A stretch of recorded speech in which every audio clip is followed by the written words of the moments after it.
Chapter 648. This is heaven's will. The starlight fell on the rainy street, turning into countless silver leaves. Taoist Ji stood amidst the myriad of silver leaves and said, "Everything is the will of heaven."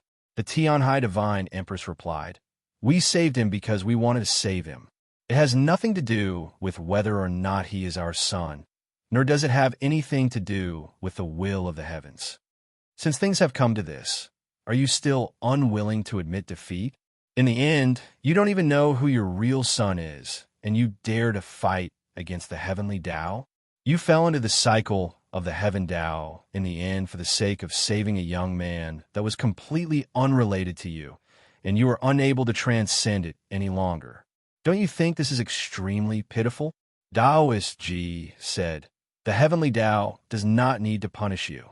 As long as you act according to your will, you will be able to reach its goal." The heavenly Tao was an Avicania. You think you're fighting against the heavenly Tao, but you don't know that every time you fight, it's all arranged by the heavenly Tao. Don't you think it's ridiculous? The Tianhai Divine Empress indifferently said, "If this really is a scheme laid down by the heavenly Tao, have it come and kill me." Taoist Ji said, "The heavenly Tao cannot kill. Only humans can kill. You think that you can control everything, but that is not the case. Not in the heavens, not in the mortal world." Just as he finished speaking, a rumble suddenly rang through Jingdo. It was the sound of real wind whistling through the air, threatening to tear one's eardrums apart. The source of the wind was the imperial palace. Even though the Divine Empress had paid an enormous price to help Chen Chongshang change his fate and was no longer as invincible as she was at her peak, the situation in the capital was still under her control, at least on the surface. The most important reason was that the imperial design had already been activated. Countless dense sword intents broke through the air from various parts of Jingdo, separating and surrounding the heroes of the world who had sneaked into Jingdo. Even those truly peerless experts near the mausoleum of books could not leave. As long as a little more time passed, the murderous intent of the imperial chariot would fully emerge. Other than experts on the level of Taoist Ji, who might be able to safely escape, the rest of the experts would probably all be killed. If they wanted to obtain the final victory in this war, they had to destroy the imperial design before the great Zhou army returned to reinforce the capital. The array pivot of the imperial design was in the imperial palace, where the Lingyan pavilion guarded a heavenly Tao slaughter array. If an expert of the divine domain wanted to charge into the imperial palace, they would suffer the attack of the heavenly slaughter array, their souls extinguished. And those experts below the divine domain simply had no way of breaking into the imperial palace, because the person in charge of the imperial palace was Xue Xingchuan. This was an unbreakable formation within a formation. Besides Xue Xingchuan, the most important person was Liang Wang's son, currently sitting in the pavilion of Ascending Mist. Liang Wangsuan's blood was also imperial blood. Besides the Chan imperial clan, only his soul blood could activate the imperial design. Earlier, Zhu Luo had relied on this point to guess that he was in the imperial palace and let out that angry roar. The pavilion of Ascending Mist was as bright as day. Liang Wang's son sat in the very center, his eyes tightly shut and his face pale. Fresh blood continuously flowed from between his thumb and forefinger, dripping onto the white sun flame. He heard Zhu Luo's question. Treason? Indeed. This capital was originally the capital of the Liang dynasty. The imperial design had originally been a grand array left behind by the Liang imperial clan. But later on, the capital and the grand array had both been seized by the Chen clan. Now, he had used the blood of the Liang clan to offer up the imperial design to the Qin clan. This truly was an extremely humiliating matter, and it would not be excessive to call it treason. But Liang Wang's son did not care because he was keenly aware that his enemy was the Chen clan, and he also hated the Chen clan, not that woman surnamed Tianhai. He was willing to do anything that could make the Chen clan suffer, let alone tonight's major event, which was highly likely to sever all the Chen clan's hopes. As long as he could do this, what need was there for him to care about the petty emotions of his ancestors? I'm also surnamed Chun. In the end, I'm still a descendant of the Chun clan. After leaving the little orange garden with his several dozen subordinates, the Prince of Luoyang stealthily avoided the searching Imperial guards and the sudden eruption of the Imperial design array. Finally, he arrived outside the Imperial Palace's gate of southern splendor. As he gazed at the majestic Imperial Palace in the darkness, he untimely thought of his childhood, an expression of nostalgia appearing on his face. "Your Highness, now is not the time to be sentimental. Where are we going next?" The Prince of Luoyang was roused from his stupor by his somewhat impolite question. Somewhat embarrassed, he rubbed his forehead and said, "Just hide in this garden. Let's not go anywhere else. This place is the safest." Amongst the princes of the Chun clan, the Prince of Luoyang was the weakest in strength, the weakest in temperament, and the weakest in background, so it was naturally impossible for him to recruit any true experts. Those cultivators who dared to follow him into the capital were presumably not heroes with a heart of righteousness. Most of them were ambitious people who wanted to take advantage of the chaos to fight for their lives. At this moment, when they heard the king's words and recalled the king's useless appearance all along the way, some cultivators felt slightly anxious and complained. Only troubled times can produce heroes. If the king doesn't want to stand out, then why bother to come here? With a bitter face, the Prince of Luoyang replied, "This prince didn't dare not come, or else Brother Xiang would kill me." The guards of the prince's estate were well aware of their prince's personality. It was only now that those newly recruited cultivators truly gave up on their thoughts. As he listened to the occasional sounds of fighting and wretched cries on the street, the Prince of Luoyang grew more and more nervous, his face paler and paler. He muttered to himself, "What are they fighting? Mother, if they want to be emperor, just let them be. Those people are all very fierce." At this moment, a man dressed in a blue robe and wearing a spotted tiger mask walked up to his side and said, "Your Highness, it shouldn't be far from the Lingyan Pavilion through the gate of southern splendor, right? The Lingyan Pavilion is very high. If you go down, it shouldn't be far." "Hey, I say, what are you doing? Don't mess around. Divine General Shui is very formidable, don't you know?" The Prince of Luoyang looked at the man and uneasily advised him. The man was currently wiping the blade in his hand, paying no attention to what the Prince of Luoyang was saying. But when the Prince of Luoyang asked if he knew, his hand slightly froze. "Your Highness, I want to borrow something from you." "What thing?" "Borrow some blood." After saying this, the masked, blue-clothed man raised the blade in his hand and made a cut on the Prince of Luoyang's right arm. Blood instantly gushed out from the cut, and the Prince of Luoyang's face paled in pain. Just when he was about to cry out in pain, he suddenly remembered that no one outside could hear him and hurriedly used his left hand to cover his mouth. The blue-clothed man was just preparing to knock him unconscious so that he wouldn't make a sound, but he hadn't expected this prince to be so afraid of death. He couldn't help but be startled. By the time the guards of the prince's estate and the others heard the commotion and hurried over, the blue-clothed man had already flown over the wall. One of the guards looked out through the glass on the wall and instantly froze. The blue-clothed man charged into the imperial palace. The blue-clothed man was astonishingly fast, even giving off an inhuman feeling.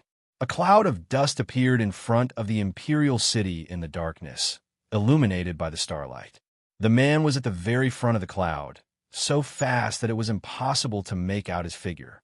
At this sight, a few of the more experienced officers of the Imperial Guard subconsciously recalled that fastest demi-human general in that great war from several hundred years ago. The blue-clothed man was naturally not Jin Yulu, but he presumably had some connection to the demi-human race. Tonight, the gates of the Imperial Palace were not closed. The blue-clothed man was like a bolt of lightning, heading straight for the gate of southern splendor. There was no one in the gate of southern splendor, only an empty expanse, yet it concealed boundless murderous intent. The blue-clothed man was not surprised. With a roar, he slashed his blade at the distant Lingyan Pavilion. The blade in his hand was stained with the Prince of Luoyang's blood. As the blade slashed down, the qi in the imperial palace naturally sensed it and began to transform. Countless rays of golden light appeared out of the void. Was this the heavenly Tao slaughter array? The blue-clothed man had not even stepped into the divine domain, but he was able to rely on the blade in his hand and that smear of imperial blood to force the heavenly Tao slaughter array to reveal itself. His strength was terrifying. Countless rays of golden light condensed into lines that bound the Lingyan pavilion. A few of them, intentionally or unintentionally, drifted across the ground of the imperial palace like fallen leaves blown by the wind.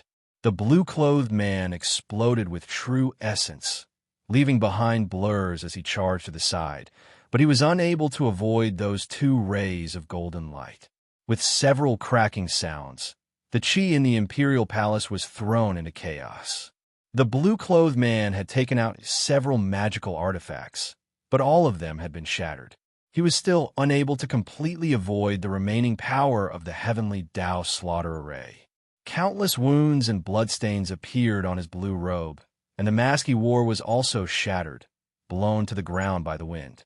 It was a face that was both heroic and domineering, covered in fur like steel spikes. It was obvious that he was not an ordinary human, but a demi-human expert in a berserk state.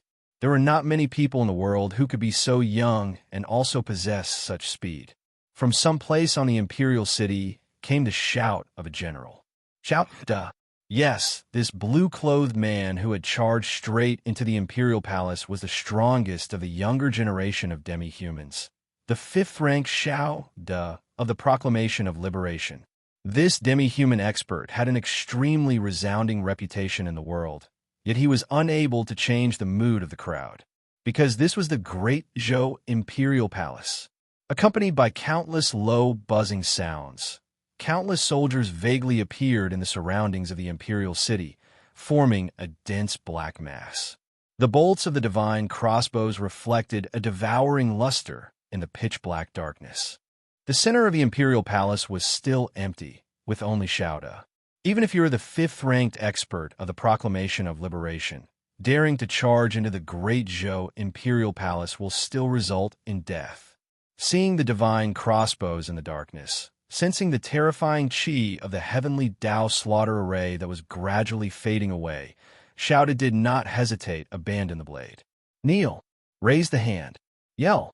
I surrender. Descending was a word with many sounds. It could mean surrender, but it could also mean descent. The demi-human expert Shao defaced the countless divine crossbows of the great Zhou dynasty without hesitation and shouted surrender. Thus, the person in the night sky began to descend.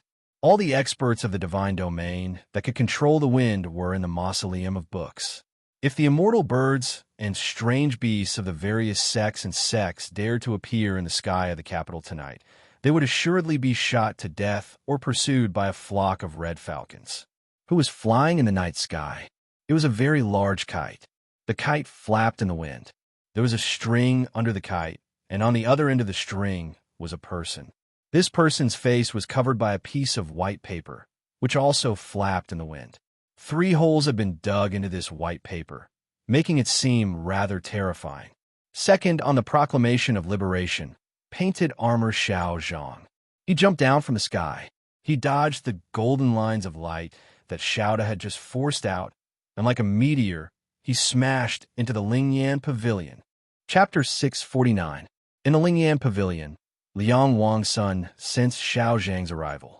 As experts at the top ranks of the Proclamation of Liberation, they were far too familiar with each other. He knew just how crazy and frightening of a person Xiao Zhang was. He could even sense that Xiao Zhang's spear strike tonight was even stronger than the one he had thrust at Su Li in Xuanyang City. But he did not raise his head because he was somewhat tired, and also because he knew that Xiao Zhang could not possibly fall into the Lingyan Pavilion. The darkness in front of the Lingyan Pavilion suddenly began to burn. In an extremely short amount of time, it transformed into a blazing cloud of fire. With a rip, a crack appeared in the middle of the crimson cloud of fire. A spear protruded from this crack. This spear seemed very ordinary on the outside, pitch black and without a single pattern, yet gave off an extremely terrifying feeling. It was like the hand of a demon reaching out from the depths of the abyss. As Xiao Zhang fell into the Lingyan pavilion, the white paper on his face was suddenly plated with a gloomy metal color. The eyes peeking out from the two holes in his face suddenly blazed, even somewhat crazed. The blazing darkness was torn to shreds. The blazing cloud was twisted into countless wisps, and his spear fiercely stabbed at the spear. A loud bang resounded. A howl of pain burst forth from Xiao Zhang's lips, causing countless cracks to appear on the white paper on his face. His body was like a stone that had been struck flying. From a night sky in front of the pavilion of ascending mist, he flew backwards at high speed, transforming into a stream of light that heavily collided with the walls of the imperial city. Countless cracks appeared on the thick walls of the imperial city, just like the white paper on his face. Countless fragments rustled down from these cracks. The blazing darkness gradually calmed down. There were no more flames, only a fiery light. This was the red cloud Qilin. Xue Xingchuan sat on the red cloud Qilin, watching Xiao Zhang slide down from the walls of the imperial city to the ground, his expression indifferent. The fragments that fell from the cracks in the walls fell on Xiao Zhang's body. He used the spear to prop his body up, and the fragments of bricks on his shoulders fell once more, just like the blood he had spat out. He used his somewhat trembling left arm to wipe the blood from his face and looked at the Lingyan pavilion several hundred zhang away. His expression was extremely complicated, somewhat reverent, somewhat fearful, and extremely excited. As expected of the second divine general of the continent, Xue Xingchuan's strength was truly too strong, so strong that even he found it hard to endure. But the emotions in his eyes were not completely because of Xue Xingchuan.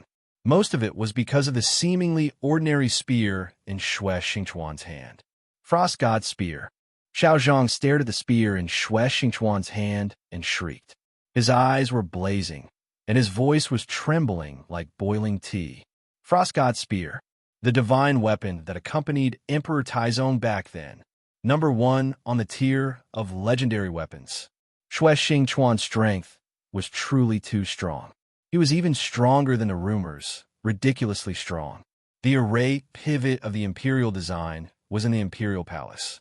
The divine empress had Xue Xingchuan guard the imperial palace precisely because she had absolute confidence in him.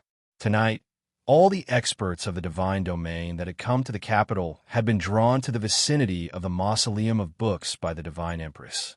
Even if an expert of the divine domain used the darkness to sneak in, they would still be incapable of avoiding the imperial palace's heavenly slaughter array.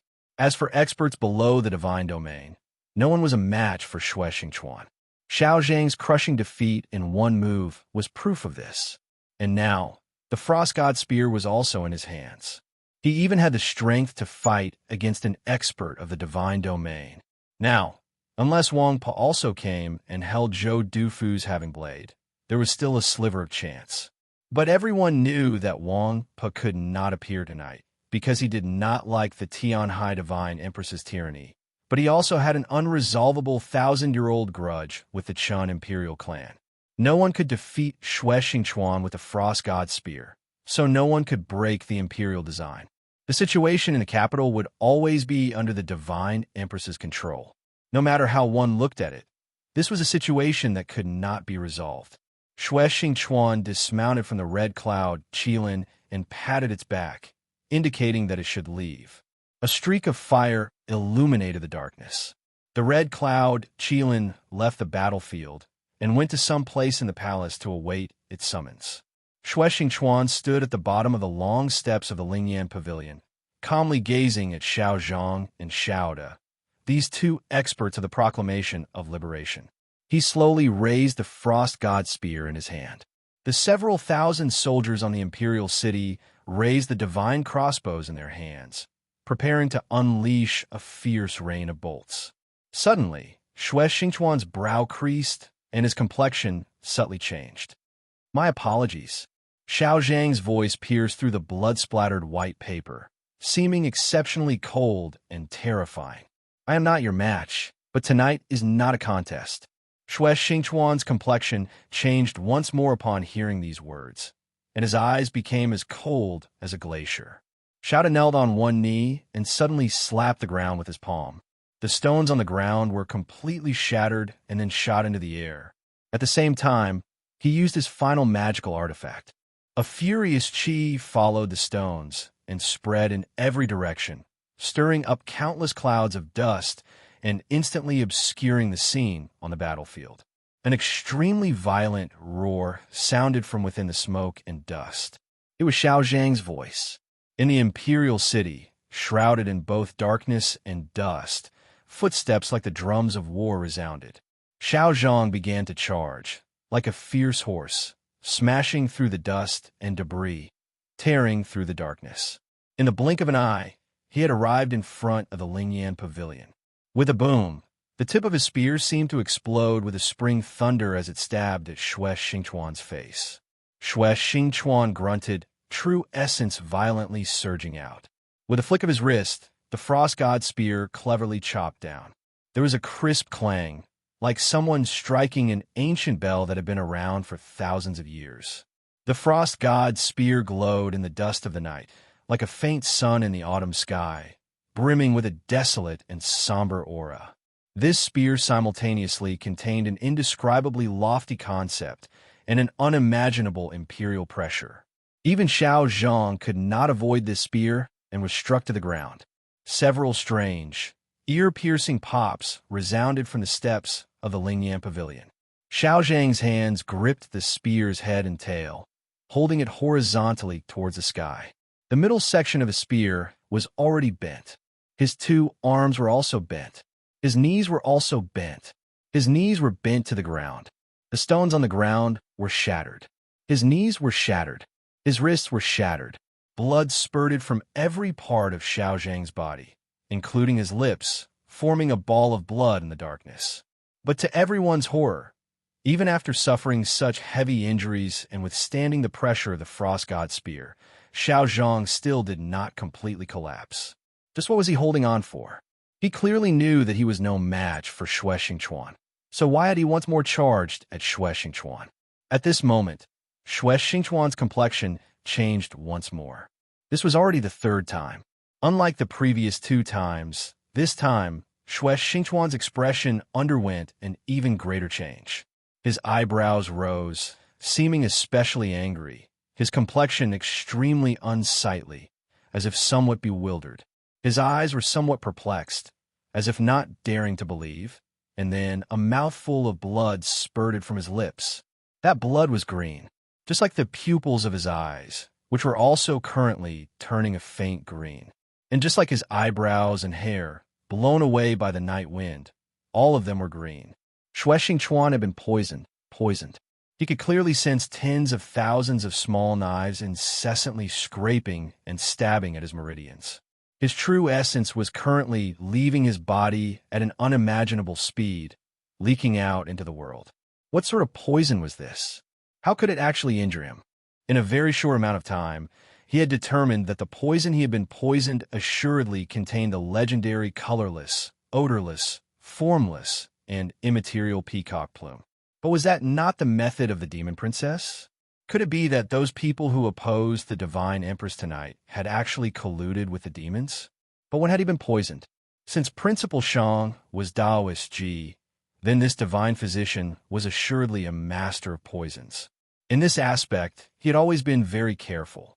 In this half-year, whether it was eating or cultivating or even bathing or changing clothes, he had never relied on the help of others. He had always been very cautious. Suddenly, he thought of something and understood the cause of his poisoning.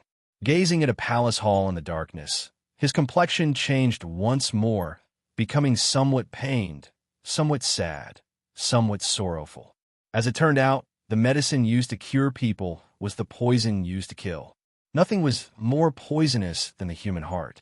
Within that secluded palace hall, Zhou Tong, who had been heavily injured by Chun Chong Sheng in the first half of the night, lay on the couch like a corpse. His eyes were wide open as he stared at the ceiling of the palace hall. His eyes were like the eyes of a dead fish, devoid of luster. It was somewhat nauseating to look at, just like the bad breath that came from his mouth. The most poisonous thing is the human heart. The human heart is human nature, and human nature wants to live. What's wrong with that? Zhou Tong stared at the ceiling, his face ashen. Using a weak voice that no one could hear, he muttered to himself, "None of us are his match, not even the Empress. Our family only has the two of us. We can't both die. He promised that I would live, so, big brother, then I can only let you die." Fresh blood dyed Shui Xing Chuan's armor green, suffused with a faint luster.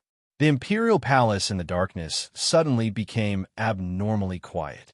Countless gazes fell upon the long steps of the pavilion of ascending mist. Xiao Zhang knew that his mission was accomplished and could no longer endure. He painfully pulled back his broken arms and used his only undamaged right foot to step on the cracked ground, leaving Shui Xing Chuan's body. Shui Xing Chuan incessantly coughed, and with each cough, a stream of green blood flowed from his lips. The gentle breeze of the night brushed against his eyebrows and the hair on his temples. He no longer had the strength to hold the frost god spear in his hands. Somewhat exhausted, he put it down. With a thud, the ground trembled and the frost god's spear heavily fell to the ground.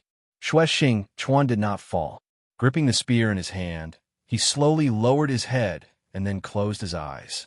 Countless cries of alarm rose from the imperial city, brimming with grief and shock. Suddenly, flames soared into the sky from the two corner towers to the southwest. The Eagle Pavilion to the east suddenly collapsed, and for some reason, many sinister crossbow bolts suddenly appeared in the darkness, shooting into the bodies of their comrades. Screams rang out incessantly as the entire city began to tumble. The imperial army and guards were in a state of chaos, no longer paying any attention to the heavily injured Xiao Zhang and Xiaoda. As the dust settled, Xiao Zhang and Xiaoda's figures had already vanished. The chaos was still not over. The darkness was filled with shouts and the sounds of fighting. A tall and thin figure appeared outside the Chuyin Gate on the west side of the imperial city. The light from the flames in the imperial city illuminated his face, handsome and indifferent. It was the Tang's second master.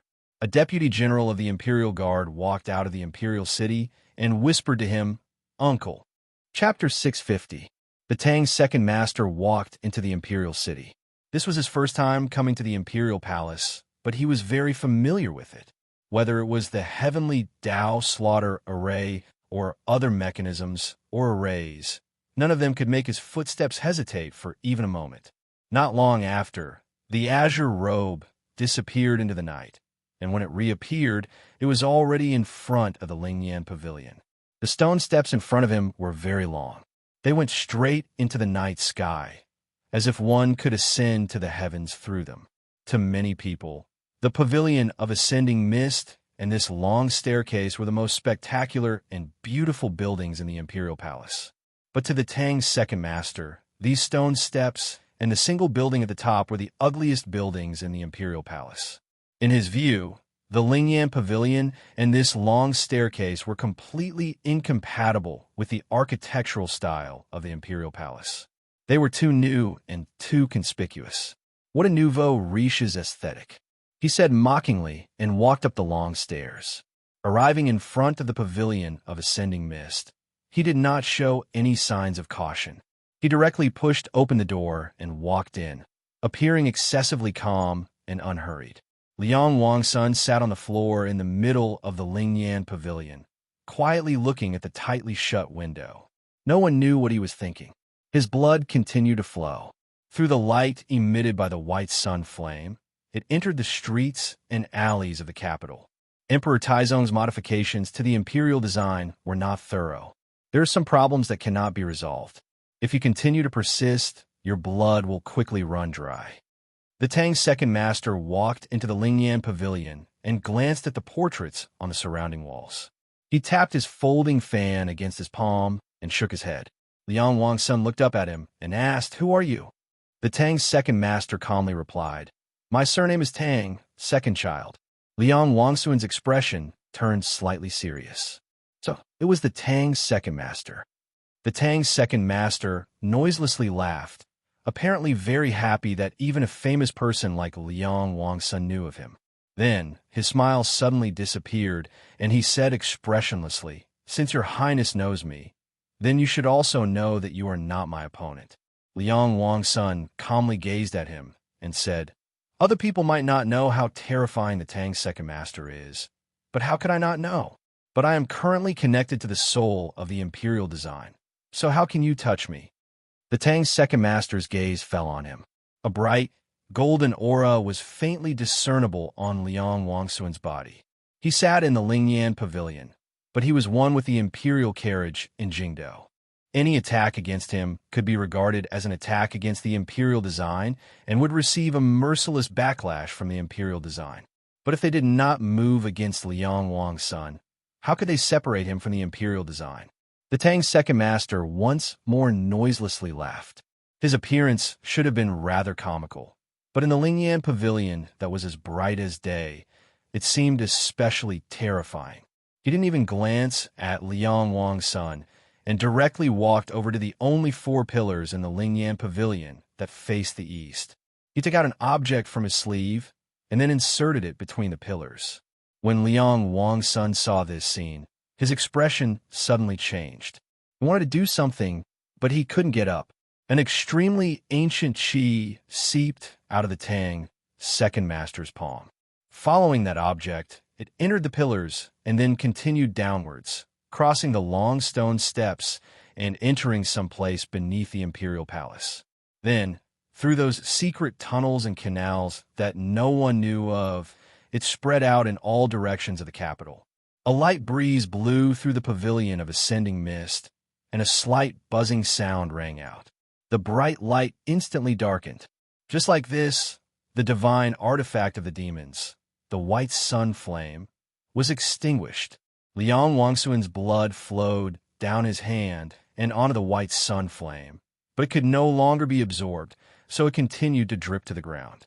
A groan of extreme pain burst from his lips. Just like this, his soul was separated from the imperial design. Although he did not receive the full backlash of the array intent, this forceful separation still inflicted severe internal injuries on him. After that groan of pain, blood seeped out of the corner of his mouth. Liang Wangsuan's complexion became abnormally pale, the hand holding the white sun flame trembling, his eyes brimming with shock. He looked at the Tang's second master in disbelief and said, "How did you know about the array pivot and the divine technique?"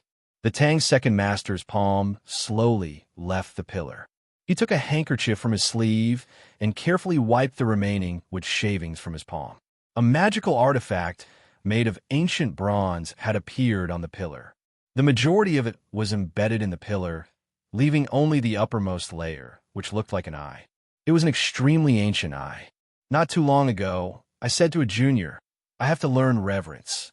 The area of my Tang clan that is most worthy of reverence is our history." He looked at Liang Wang's son and said, "Whether it's the Chun clan or your Liang clan, both of you believe that this great array in the capital belongs to you. But all of you have forgotten that this great array was built by our Tang clan." In the autumn forest of the capital's Garden of Harmony, the statue of a sage from the previous generation, carved from obsidian, slowly began to sink back into the ground. On the surface of the moist earth, yellowish grass began to grow at a visible rate. The crack in the center of Red House Street slowly began to close once more. The scorching qi seeping out from its depths was gradually cut off, and the wind grew fiercer and fiercer, howling like howls of despair and unwillingness. In the mansion to the north of the White Paper District, the decaying building could not be restored, but the clear water in the canals began to flow back into the half-collapsed well. On the surface of the mound to the north of Achievement of Merit, the verdant pine trees once more stood up from the earth, the white bones and corpses covered up. Lightning incessantly descended, and that golden luster that soared into the sky was once more dyed with a venomous qi. It no longer possessed its former majesty and divinity, and everything returned to silence. In the end, it was still a great tomb that no one knew about. The light that had been seeping out of the Lingyan pavilion suddenly vanished, returning to the darkness, just as it had for the past 1,000 years. The awe-inspiring array intent that enveloped the entire capital gradually dissipated from the world. The turmoil that had been forcibly suppressed in the darkness for so long was gradually about to surface. The Prince of Luoyang was anxiously hiding in the estate outside the imperial palace. The other princes of the Chun clan, on the other hand, were hurrying to the residences of the disciples and old friends of their fathers. The various ministries and monasteries of the great Zhou imperial court were all in a strange silence. No one knew what sort of change would occur in a little while. The Ivy Academies were also in a state of absolute silence. Whether it was the cavalry of the imperial court or the orthodoxy, they had all withdrawn to places where the situation was even more tense. No one knew that the principal of the Heavenly Tao Academy, Zhuang Zhihuan, was currently in the estate of the Minister of Rites. The Minister of Rites, who had only displayed his true inclinations in the Battle of the Bridge of Helplessness, possessed a very high prestige in the imperial court. Thus, although he had endured extremely bitterly for the past year, the Divine Empress had not treated him as she had treated other officials, directly driving him out of the imperial court and even granting him death. Perhaps it was because of this reason that his attitude was not as fierce as many people thought it would be. If it's possible to not have people die, it's best if no one dies. If it's possible to have fewer people die, then it's best to have fewer people die. The Minister of Rites took out a thick stack of paper from his sleeve and placed it in front of Zhuang Zhihuan. I've guarded the imperial court for 200-some years, guarding for the clouds to part and the moon to shine, not for a single dynasty to gain power and for blood to flow. I have deep respect for the Empress, and I also have pity for those officials. Not everyone is Zhou Tong. Not everyone is Cheng Jun. Not everyone is a thief. Ever since Zhuang Huanyu had committed suicide, Principal Zhuang, who had lost his only son, had become even more taciturn. Tonight was no exception. He took the stack of paper, glanced at the names on it, then turned and walked out of the estate. He did not make any promises to the Minister of Rites. The Minister of Rites looked at his back and sighed. He knew that after tonight, whether the Divine Empress won or his side won, they would assuredly welcome an extremely desperate situation. Tonight, the situation in the capital was abnormally tense, but also exceptionally strange. Of the factions that could exert sufficient influence on tonight's situation, there were still some that had not made their voices heard. The silence of the Li Palace perhaps meant that the Pope was still hesitating, just like that green leaf, still swaying. But the Tianhai clan that had operated in the capital for many years, that had great power in both the military and the imperial court, why was it still maintaining its silence? In the darkness around the Tianhai clan's estate were hidden at least 10,000-some cavalry, as well as many cultivators, occasionally flying through the air. These cavalry and cultivators were all forces controlled by the Tianhai clan. The problem was that these forces should have appeared in the imperial palace, in the manors of the various princes and dukes, and in the various departments of the imperial court. They should not have remained here. Moreover, this silence had already persisted for a very long time, with no signs of moving. This so-called silence was actually only for the outside world. Many things had already occurred within the Tianhai clan's estate. These things were very bloody, very cruel, because the two sides in the struggle were clansmen, family, relatives, father and son. The blood on the floor of the courtyard was particularly dazzling in the light of the lanterns. Tianhai Xingshu narrowed his eyes, but he still felt vexed and somewhat dizzy. In this period of time, one news after another arrived. A few juniors of the Tianhai clan that had not obeyed orders and insisted on sending out soldiers had been cruelly suppressed by the clan head's strength. His cousins had probably already been subdued, perhaps even killed. His own younger brother had just had one of his arms cut off by his father, right before his eyes. Why? He raised his head to look at his father, his voice trembling as he asked, "Why do you have to do this? Why what?" In the spacious hall, the chairs seemed particularly lonely.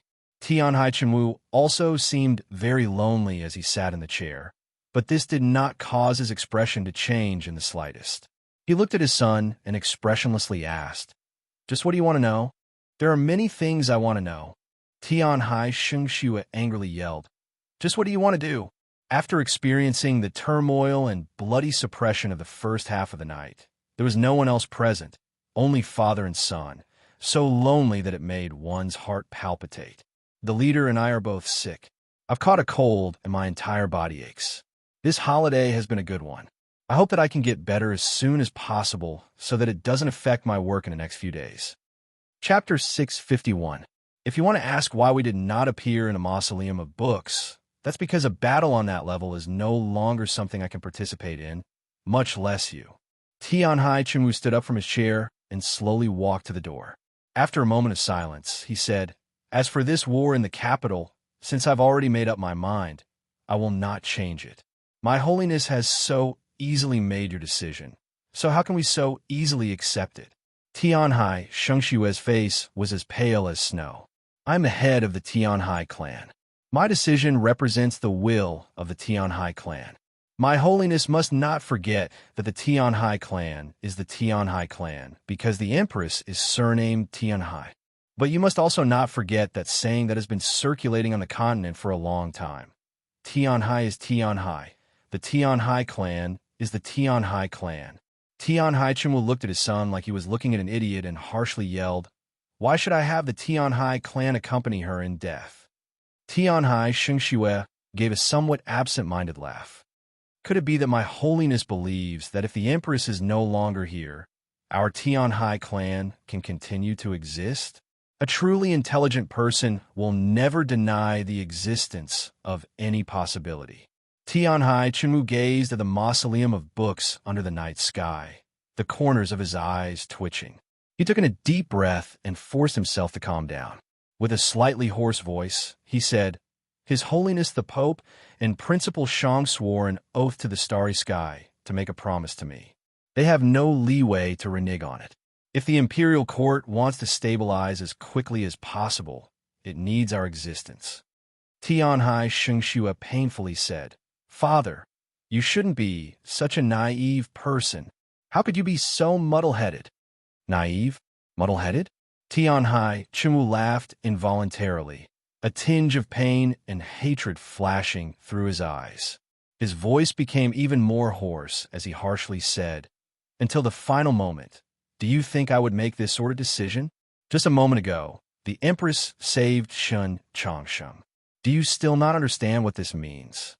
Tianhai Shengxue froze, and then a struggling expression appeared on his face. He wanted to argue, but he didn't know where to start. "This means that the Empress has already decided to pass the throne to Chun Changsheng. But news just came from the Mausoleum of Books that Chun Changsheng is not Crown Prince Xiaoming. Is that important? No matter who Crown Prince Xiaoming is, the Empress has never thought about passing the throne to me." Tianhai Chunwu's voice became even colder. "This being the case, why should I let the Tianhai clan shed blood for her?" Tianhai Shengxue was still unable to accept it, saying, "Even if that's the case, could it be that you can ascend to the throne afterwards?" "No. The only one who could ascend to the throne was still that Crown Prince Xiaoming, whose whereabouts were unknown.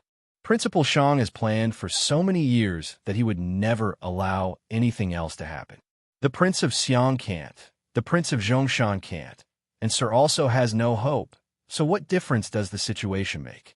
The difference is that if the Empress wins, for the sake of her son, she will definitely weaken us as much as possible in the next few years, perhaps even directly kill us. But if the Empress loses, if her son wants to rule this country under the gaze of 17 princes, he will have no choice but to need our Tianhai clan as his arms." Tianhai Chunwu's voice was incomparably cold. "After all, we are his uncle's family, and I am his cousin. We are all family, aren't we?" The rain over the capital had already stopped, but the torrential rain was still falling over the distant plains. Occasionally, lightning would flash in the night sky, clearly illuminating the figures of those red falcons flying back and forth. Suddenly, a bolt of lightning descended and a rain of ballista bolts rose from the ground, flying in reverse with the torrential rain and shooting down a red falcon flying south. Soon after, thunder boomed from the rain clouds. With a rumble, the thundering hooves gradually came to a stop, replaced by the sound of ballista bolts flying through the air and countless clangs of metal. Similar scenes were taking place in many places, taking place in the armies preparing to return to the capital. The great Zhou army in the rain grew restless and then quickly fell silent, no longer making a single sound. Tens of thousands of cavalry had stopped advancing, pausing in the torrential rain.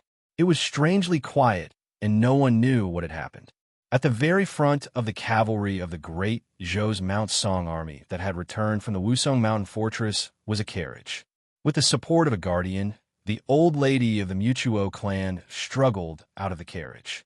Standing in the torrential rain, she gazed at the dense mass of cavalry in front of her.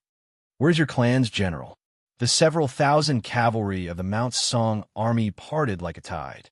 The seventh divine general of the great Zhou, Tian Song, rode out from the rear on his black dragon horse. Seeing the elderly woman next to the carriage, divine General Tian Song slightly lowered his head, allowing the rain to wash his armor in silence for a very long time. In the end, he still dismounted from his horse and said stiffly to the old woman, "This child is fully armored and cannot bow to mother. It's already a time like this, so what's the point in caring about such unnecessary formalities?" The old lady of the Mutuo clan was not angered by his attitude. Like an ordinary old woman, she muttered, "Your daughter is about to give birth, so why aren't you quickly following me home to take a look?" The Black Mountain Camp was the unit of the great Zhou army most skilled in defense. They were famed for their arrays and especially skilled at using magical artifacts.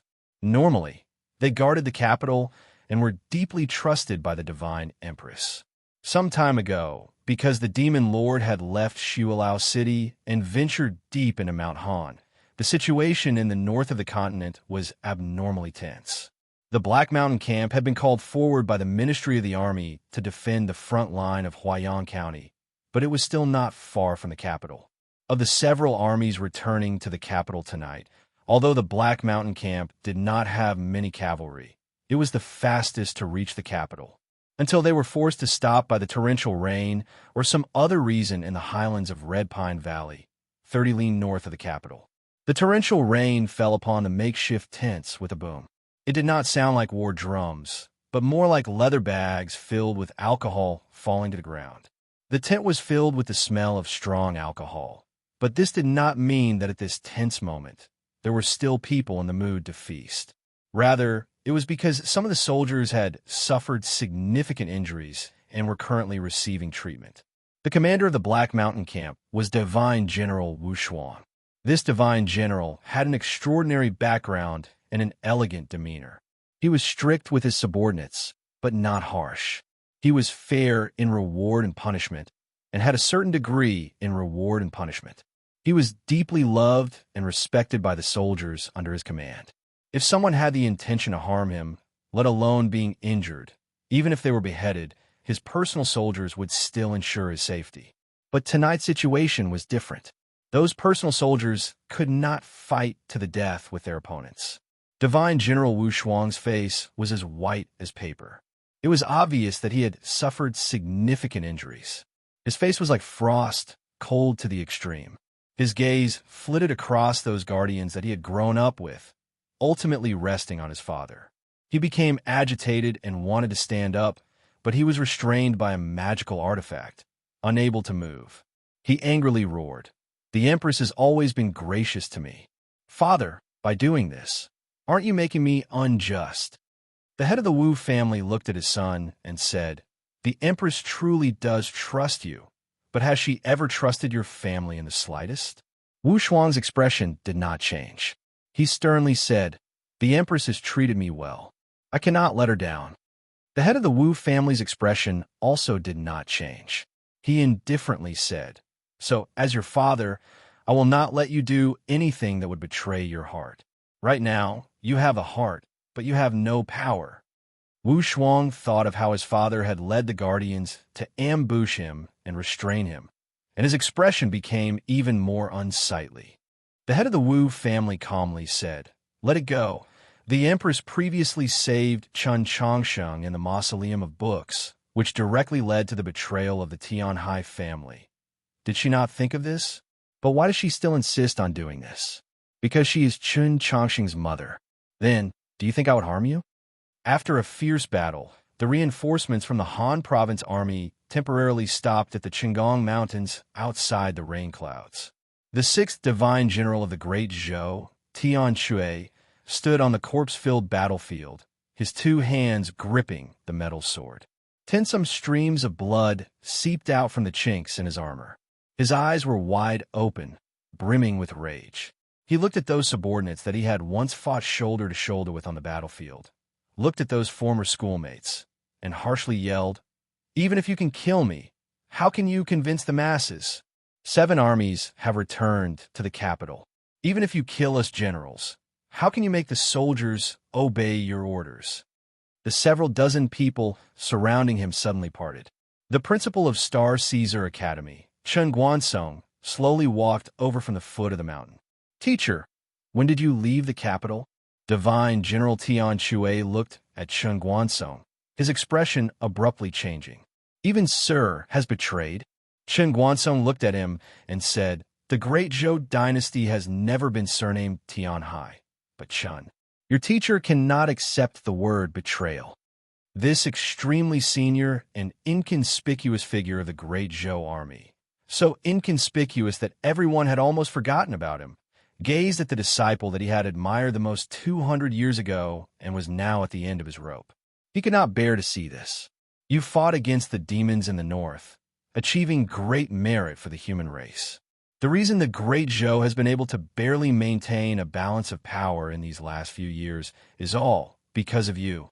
As long as you are willing to surrender, whether it's His Holiness the Pope, Principal Shang, or the princes, they will all be extremely happy. You will be able to choose any army in the north." Divine General Tian Shui's expression was a little perplexed, but after a few moments, it completely vanished. A hint of ruthlessness flashed across his face as he asked, "Just why?" He did not answer the suggestion of his beloved teacher. He only wanted to know the reason.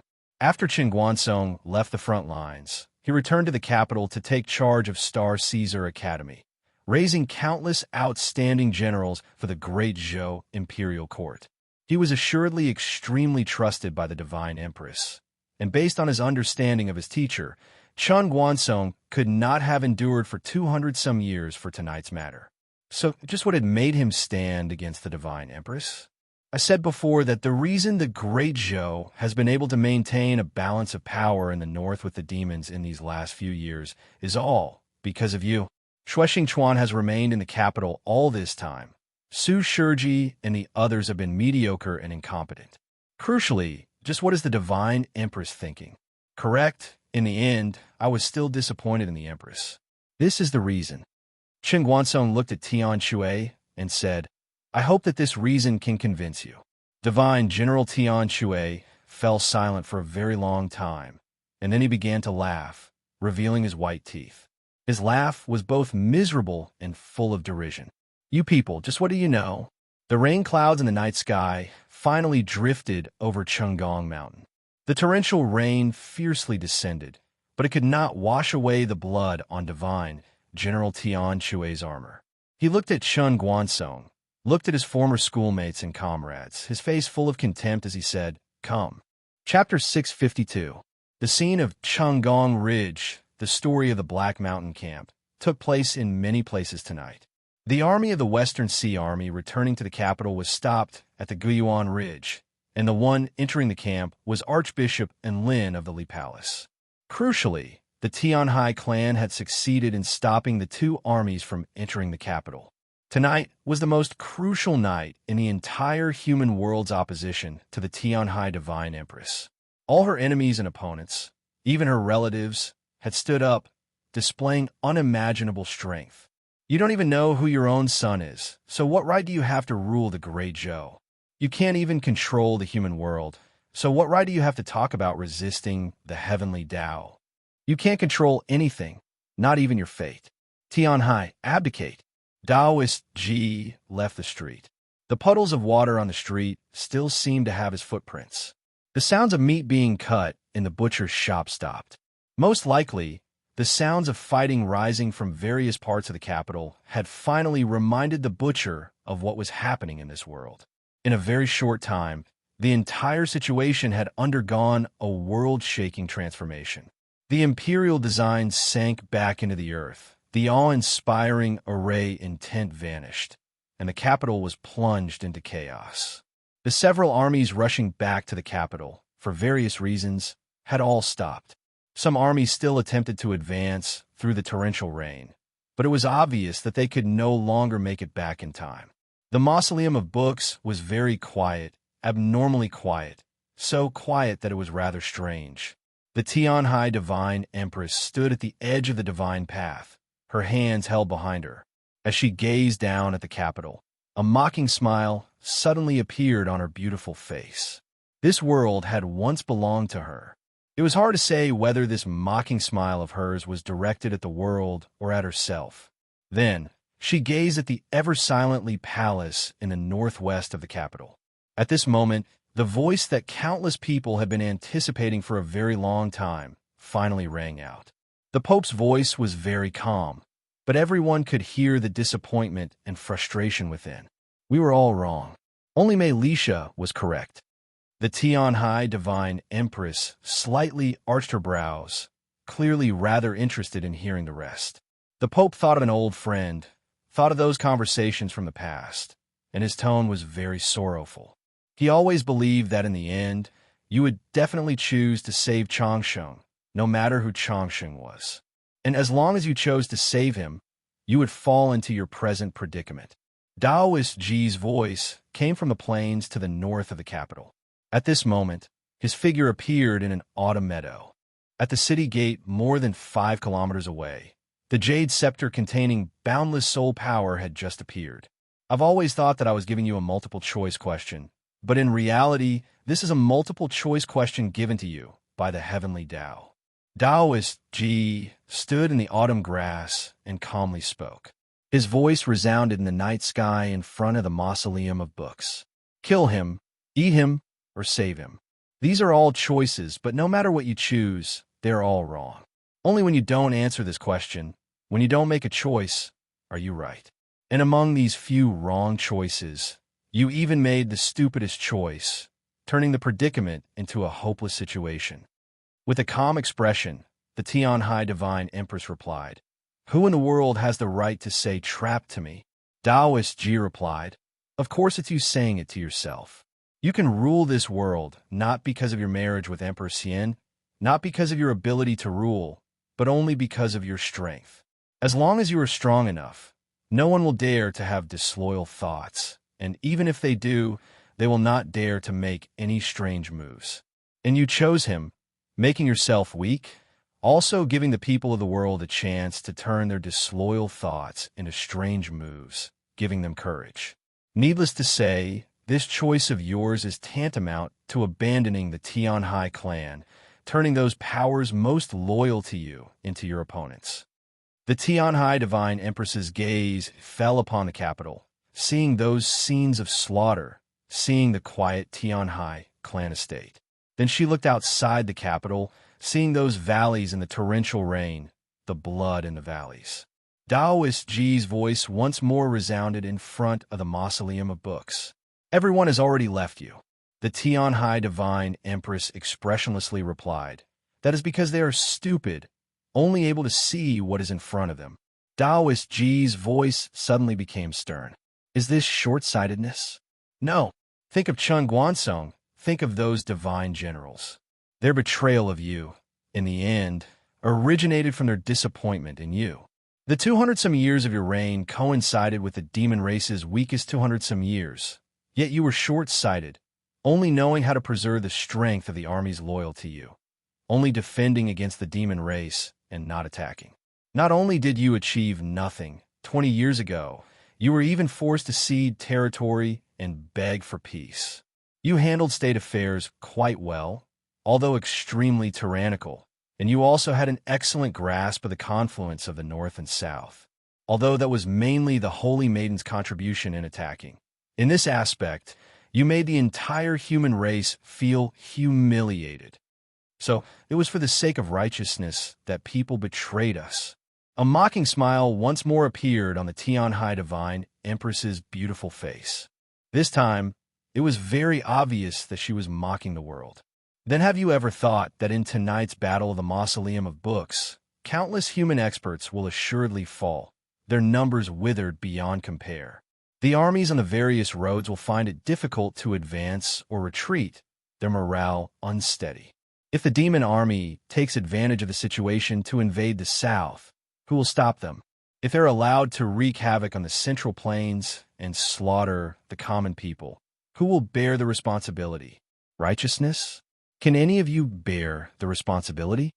The Tianhai Divine Empress glanced at the Li Palace, a faint smile on her face. I lured the demon lord into Mount Han and first had him fight with the Elder of Heavenly Secrets. The Elder of Heavenly Secrets was heavily injured and could not come to the capital to assist you tonight. Afterwards, I requested the White Emperor to ambush the demon lord to the north of Mount Han. The demon lord was heavily injured and could only return to Shualao City to recuperate, and I also had arrangements in Shualao City. After tonight, there will naturally be a result, but Empress, you might not be able to see it. Taoist Ji's voice was calm and composed. I used 20 years to arrange tonight's scheme, so I naturally would not have missed anything. Empress, you need not worry. Hearing these words, Chen Chongqing finally confirmed that his encounter with the demon lord in Mount Han was truly a trap set up by his master. His body became even colder, not because of the rain that had just fallen, nor was it because of the wind blowing through the peak. Every time he thought back to the scene when he saw that middle-aged scholar by the stream in front of the persimmon forest, he would feel very cold. His master had used his greatest secret to lure the demon lord to Mount Han, but he knew nothing about it. At the time, he truly had almost died. That's right. My lady raised me for 10-odd years, so it's only worthwhile to use me a few more times. He muttered to himself. Your gaze has always been set only on the north. The Tianhai Divine Empress gazed at the autumn plains to the north of the capital, a mocking smile appearing on her lips. In the end, your plan is still too small. No one could understand her words, whether it was her gaze or her plan. Taoist Ji had schemed for the scheme in the capital and had made other arrangements in Shualao City. No matter how one looked at it, it could be considered an extremely large plan, yet to her, it could only receive such a scornful evaluation. Everything is an excuse. All of you just don't like a woman standing high above. You're like this, and Chen Guansong is also like this. The Tianhai Divine Empress's gaze drifted even further away, her voice also drifting up. Only Chen Chongsheng could hear her voice, because at this moment, she was already disinclined to say anything more to the world. When she realized that those so-called enemies and adversaries were, as expected, a bunch of trash. To my astonishment, it's already been 2 months since I've stopped updating. Just what is wrong with this world? In order to celebrate, I have another chapter tonight. In the next few days, I will be going to Shanghai for a book signing and an annual meeting. If I cannot update, I will let everyone know in advance. Chapter 653, 10,000 li away. In Xining's old temple, the night stream was silent. The Tianhai Divine Empress gazed at the monk across the stream and said, You should be keenly aware of who I have always been wary of. The prayer beads in the monk's palm stopped moving, his eyes still closed. He indifferently said, They have never gone to the other side, so they naturally cannot imagine what you are thinking. She replied, I have also never gone. At this time, she was still at the peak of the mausoleum of books, but her gaze was tens of thousands of li away. No matter how far they were, as long as there was a connection of qi between the heavens and the earth, her soul could personally come. It was that qi by the stream. The monk pondered this, then said, Reasonable. The Tianhai Divine Empress asked him, Is this not the situation you most desired to see? The monk said, I never imagined what I might see in advance. The Tianhai Divine Empress calmly gazed at him and asked, You are Crown Prince Jinqing's son? Grandson? A nostalgic look appeared on the monk's face. After a moment of silence, he softly said, Crown Prince Jiansheng is my father." The Tianhai divine empress arched her brows and asked, "We do not understand why your descendants would ally with him. After all, he is Emperor Taizong's black dog."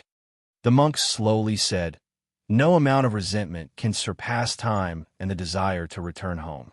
We want to return." The Tianhai divine empress asked, "But have you ever thought that you might be the foreigners of the other race?" After a moment of silence, the monk shook his head. "The descendants are not other races. This is our homeland. No one has the right to stop our return." The Tianhai divine empress asked, "Do you dare to confirm that the other races on that continent will not have disloyal thoughts?" The monk fell silent, no longer speaking. The clear water of the stream had long since been frozen by the souls of these two powerful figures. The lotuses formed from blood floated east and west on the surface of the water. The trees by the stream were sometimes still and sometimes moving in the wind. After an autumn rain and a chill, the grass that had still been green yesterday was now completely yellow. Taoist Ji stood in the grass up to his knees, sensing the distance between him and the black jade Rui. He once again gazed at the mausoleum of books and said, "Abdicate, just like Su Li, leave this world." The Tianhai divine empress drew back her gaze from the stream, tens of thousands of li from Xining village, and said, "These sons of mine want to become emperor. Cheng Guansong wants to leave his name in the annals of history. Ian is trapped by the word salvation. The White Emperor wants to battle with the Demon Lord, but what about you? I still don't understand what you're trying to achieve by doing so much." Taoist Ji expressionlessly said, "This is the will of His Majesty Emperor Taizong. Moreover, you promised me and junior brother that you would return the throne to the Chen clan." The Tianhai divine empress replied, "I only have one son. He suffered the wrath of the heavens, and in my womb his son Wheel was destroyed." At this point, she glanced at Chun Changsheng, then glanced at some other place in the mausoleum of books. "No matter who my son is, whether he is pure, simple, stupid, or crippled, if he ascends to the throne, who will rule the world?" The Tianhai divine empress gazed in the direction of the autumn plains and mockingly said, "When the time comes, who will be the true emperor? Those good-for-nothings and bastards, or you?" Taoist Ji said nothing, not answering this question. The night wind blew across the wilderness. The yellow grass swayed in the wind like a rice paddy, but there was no fragrance, only the smell of decay after being soaked in the rain. After saying so many uninteresting things, after seeing so many uninteresting people and matters, in the end, all of you still have to kill us. As the Tianhai divine empress said these words, she finally moved. She took a step forward, her hands that had always been held behind her back slowly opening. There were no longer any drops of rain falling from the night sky, but when she opened her hands, a few droplets of rain drifted over from some place in the wind and landed in her palm. She lowered her head to glance at the pearl-like droplets of water in her palm, then raised her head, gazing at this world that had already caused her extreme irritation. "Then, who dares to kill us?" Tonight's situation had already undergone a heaven-toppling transformation. The imperial design was silent. The sounds of killing rose from all over the capital, and fire and smoke would occasionally rise. In the distant plains, some armies were as still as statues guarding a tomb, while some armies were still in turmoil. This world had already broken free from the Tianhai divine empress's control. Even those ministers most loyal to her and members of her family had chosen to abandon her. There was no question that the situation she faced was already extremely vile. Yet she was completely fearless. She looked at the supreme experts surrounding the mausoleum of books, looked at all the enemies of the world, and said these words, "Who dares to kill us?" These 4 words were truly tyrannical to the extreme, arrogant to the extreme. They echoed through the quiet streets of the mausoleum of books and the capital, not stopping for a long time, but no one dared to answer. After an unknown period of time, a voice finally rang out. It was the sound of stone being crushed, very much like the sound of teeth clashing, very much like the sound of bones bearing countless weights. Clack, clack, clack. Zhu Luo stood up from his wheelchair, his gaze moving up the white divine path, ultimately resting on the peak of the mausoleum of books. I'll do it. When he said these three words, there was no sense of impassioned emotion. They were very flat, light like water. Perhaps this was because he was keenly aware of what his end was, or perhaps it was because after opening Su Li's letter in the Myriad Willows garden, he had always been waiting for this end. Zhu Luo, one of the storms of the Eight Directions, the sect master of the emotion-severing sect, a powerful figure of Tianliang County. Just as Su Li had said in Xuanyang City, he could die, but he could not be defeated. Now that he had been defeated and crippled, how could he regret death? He had come to the capital tonight precisely to throw away his life. He wanted to use his death to obtain the greatest benefit for his clan and sect. What do you want? Taoist Ji's voice drifted over from the distance. It was no longer in the autumn plains to the north of the city, but seemed to have gone to an even farther place. Zhu Luo used his left hand to grasp the hilt of the sword at his waist and expressionlessly said, "I want the Wang clan to never be able to rise again." He did not say which Wang clan, but everyone knew which Wang clan he was speaking of. The Wang clan of Tianliang County had long since declined, and now only one person remained. Zhu Luo wanted the Wang clan to never be able to rise again, and what he was targeting was that person and that blade. Taoist Ji's voice did not immediately rise. Instead, it took a while for him to respond. It was very obvious that Zhu Luo's request before his death was somewhat troublesome even for him. "Fine, I promise you." Hearing these words, some expression finally appeared on Zhu Luo's face, and his body also straightened up a little. He walked forward, his slow footsteps breaking through the shallow water that had accumulated on the stone platform, gradually forming a unique rhythm. He arrived at the base of the divine path and slowly unsheathed his sword. A powerful chi followed the unsheathing of the bright sword, spreading out and filling the world. Chapter 654. From Xuanyang City to the Myriad Willows garden, Zhu Luo had suffered 2 consecutive blows. He was no longer at his peak, but when he attacked, he was still that expert of the divine domain, accompanied by wind and rain. Tonight's torrential rain had continued for a very long time. Even now, there was still a lot of water flowing down from the mausoleum. As this rainwater flowed into the shallow white canals, the water in the canals gradually became muddy.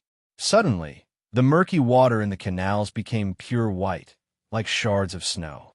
It was not because it had been purified, but because it refracted light. An incomparably bright and pure light appeared beneath the mausoleum of books. This light came from a sword in Zhu Luo's hand. Soon after, a pure white ball of light appeared in the scattered clouds and starry night sky. Everyone knew that it was fake, but also seemed so real.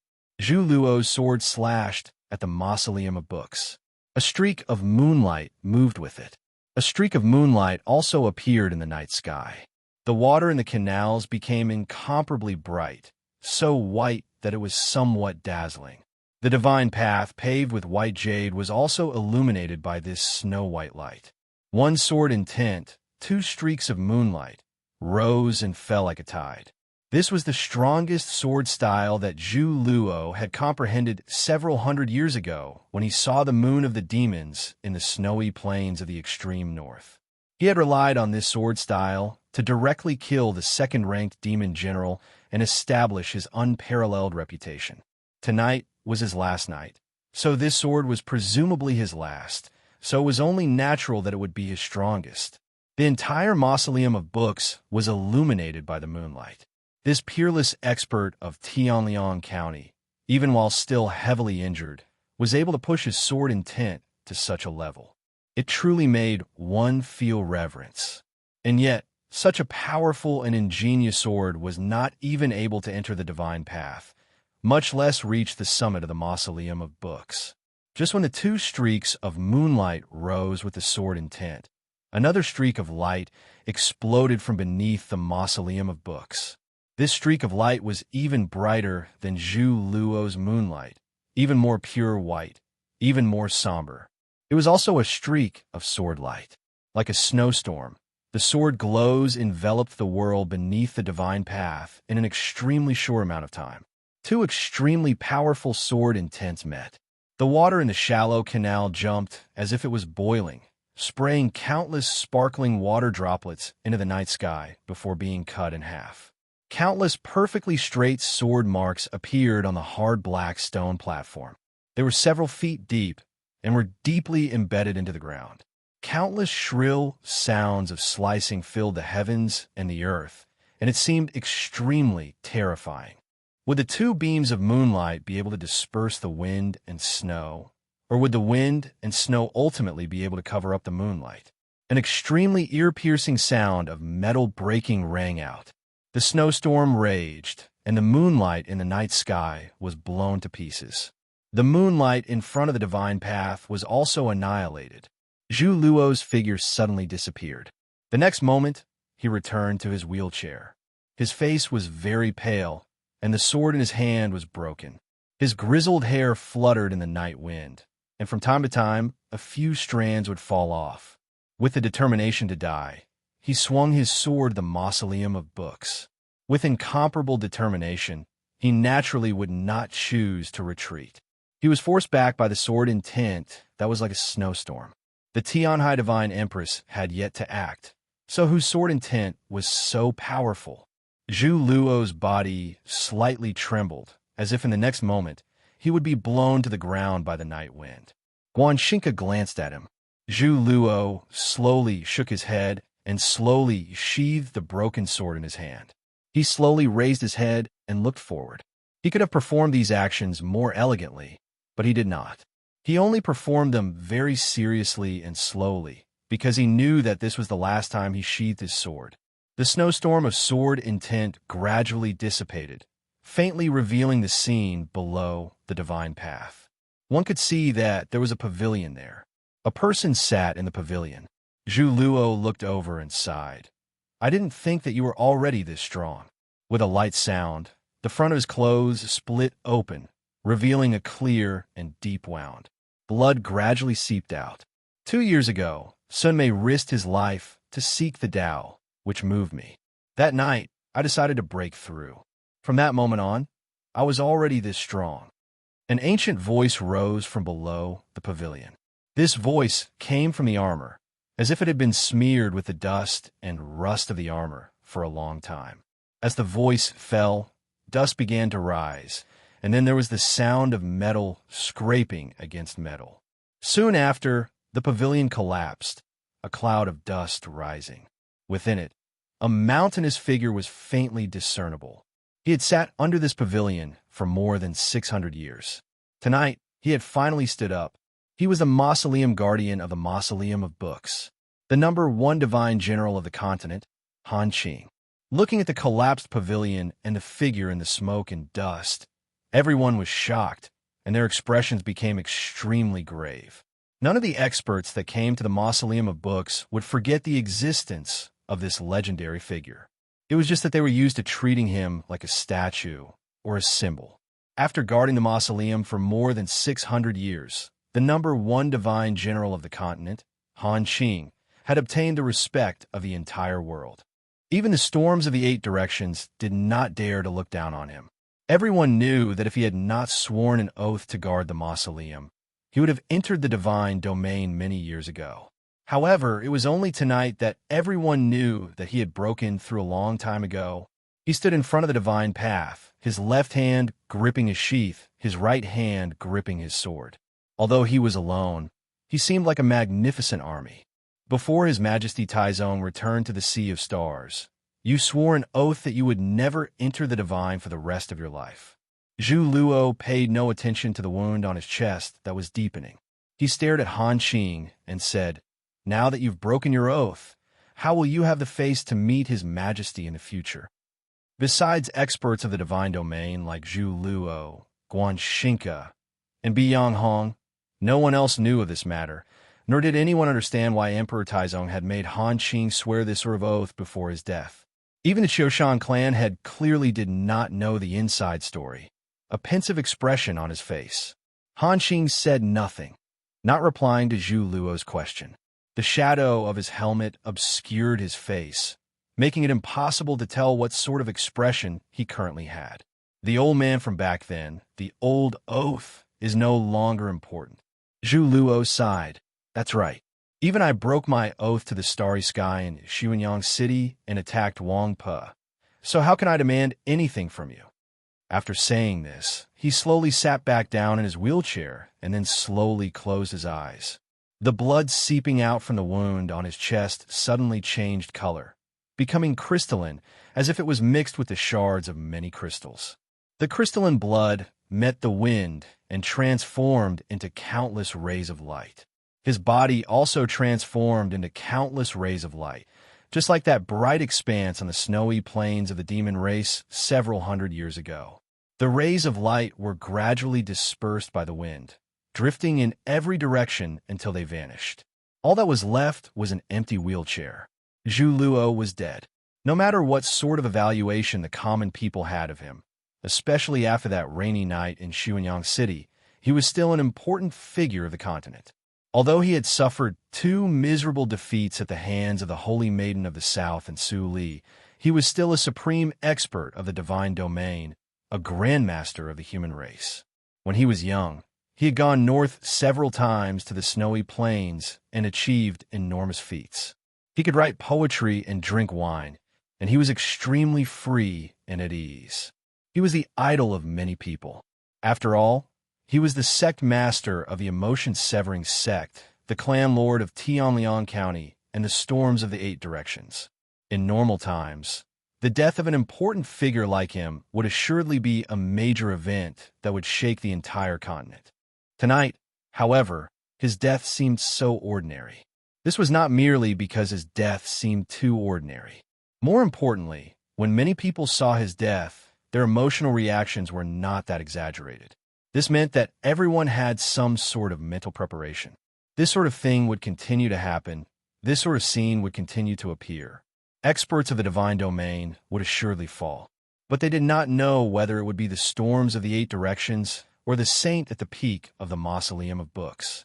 Tonight truly was an extremely terrifying night. There was a clap.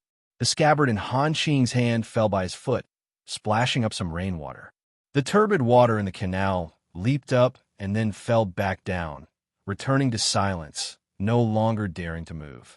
2 profound gazes peered out from the gloomy depths beneath the armor towards the surroundings of the mausoleum of books. A voice also came from the gloomy depths beneath the armor and spread throughout the mausoleum of books. Those who ascend to the divine path die. This was the order the Tian High Divine Empress had given him before she brought him to the peak of the mausoleum of books. All was quiet, no one speaking. Guan Xinca silently gazed at the empty wheelchair. At some point, he had taken off his bamboo hat, revealing his ordinary and unremarkable face. Biang Hong's expression was very solemn. Wu Qiongbai stood at his side, the horsetail whisk resting in the crook of her arm already hanging down to her waist. Her hands were clenched so tightly that one could faintly see the paleness of her hands. Although Zhu Luo was still heavily injured, he was still one of the storms of the 8 directions. And if what Han Qing said was true, then he had only stepped into the divine domain 2 years ago. Logically speaking, his understanding and grasp of the laws of the world should have been far inferior to Zhu Luo's. Yet he had only used 1 strike of his sword to kill Zhu Luo. This fact was very difficult for them to accept, and their hearts were rather heavy. But no matter how difficult it was to accept this fact, it had already happened. In the end, they still had to continue what they had to do. The 3 storms could already faintly sense that the Tian High Divine Empress's soul had already gone elsewhere.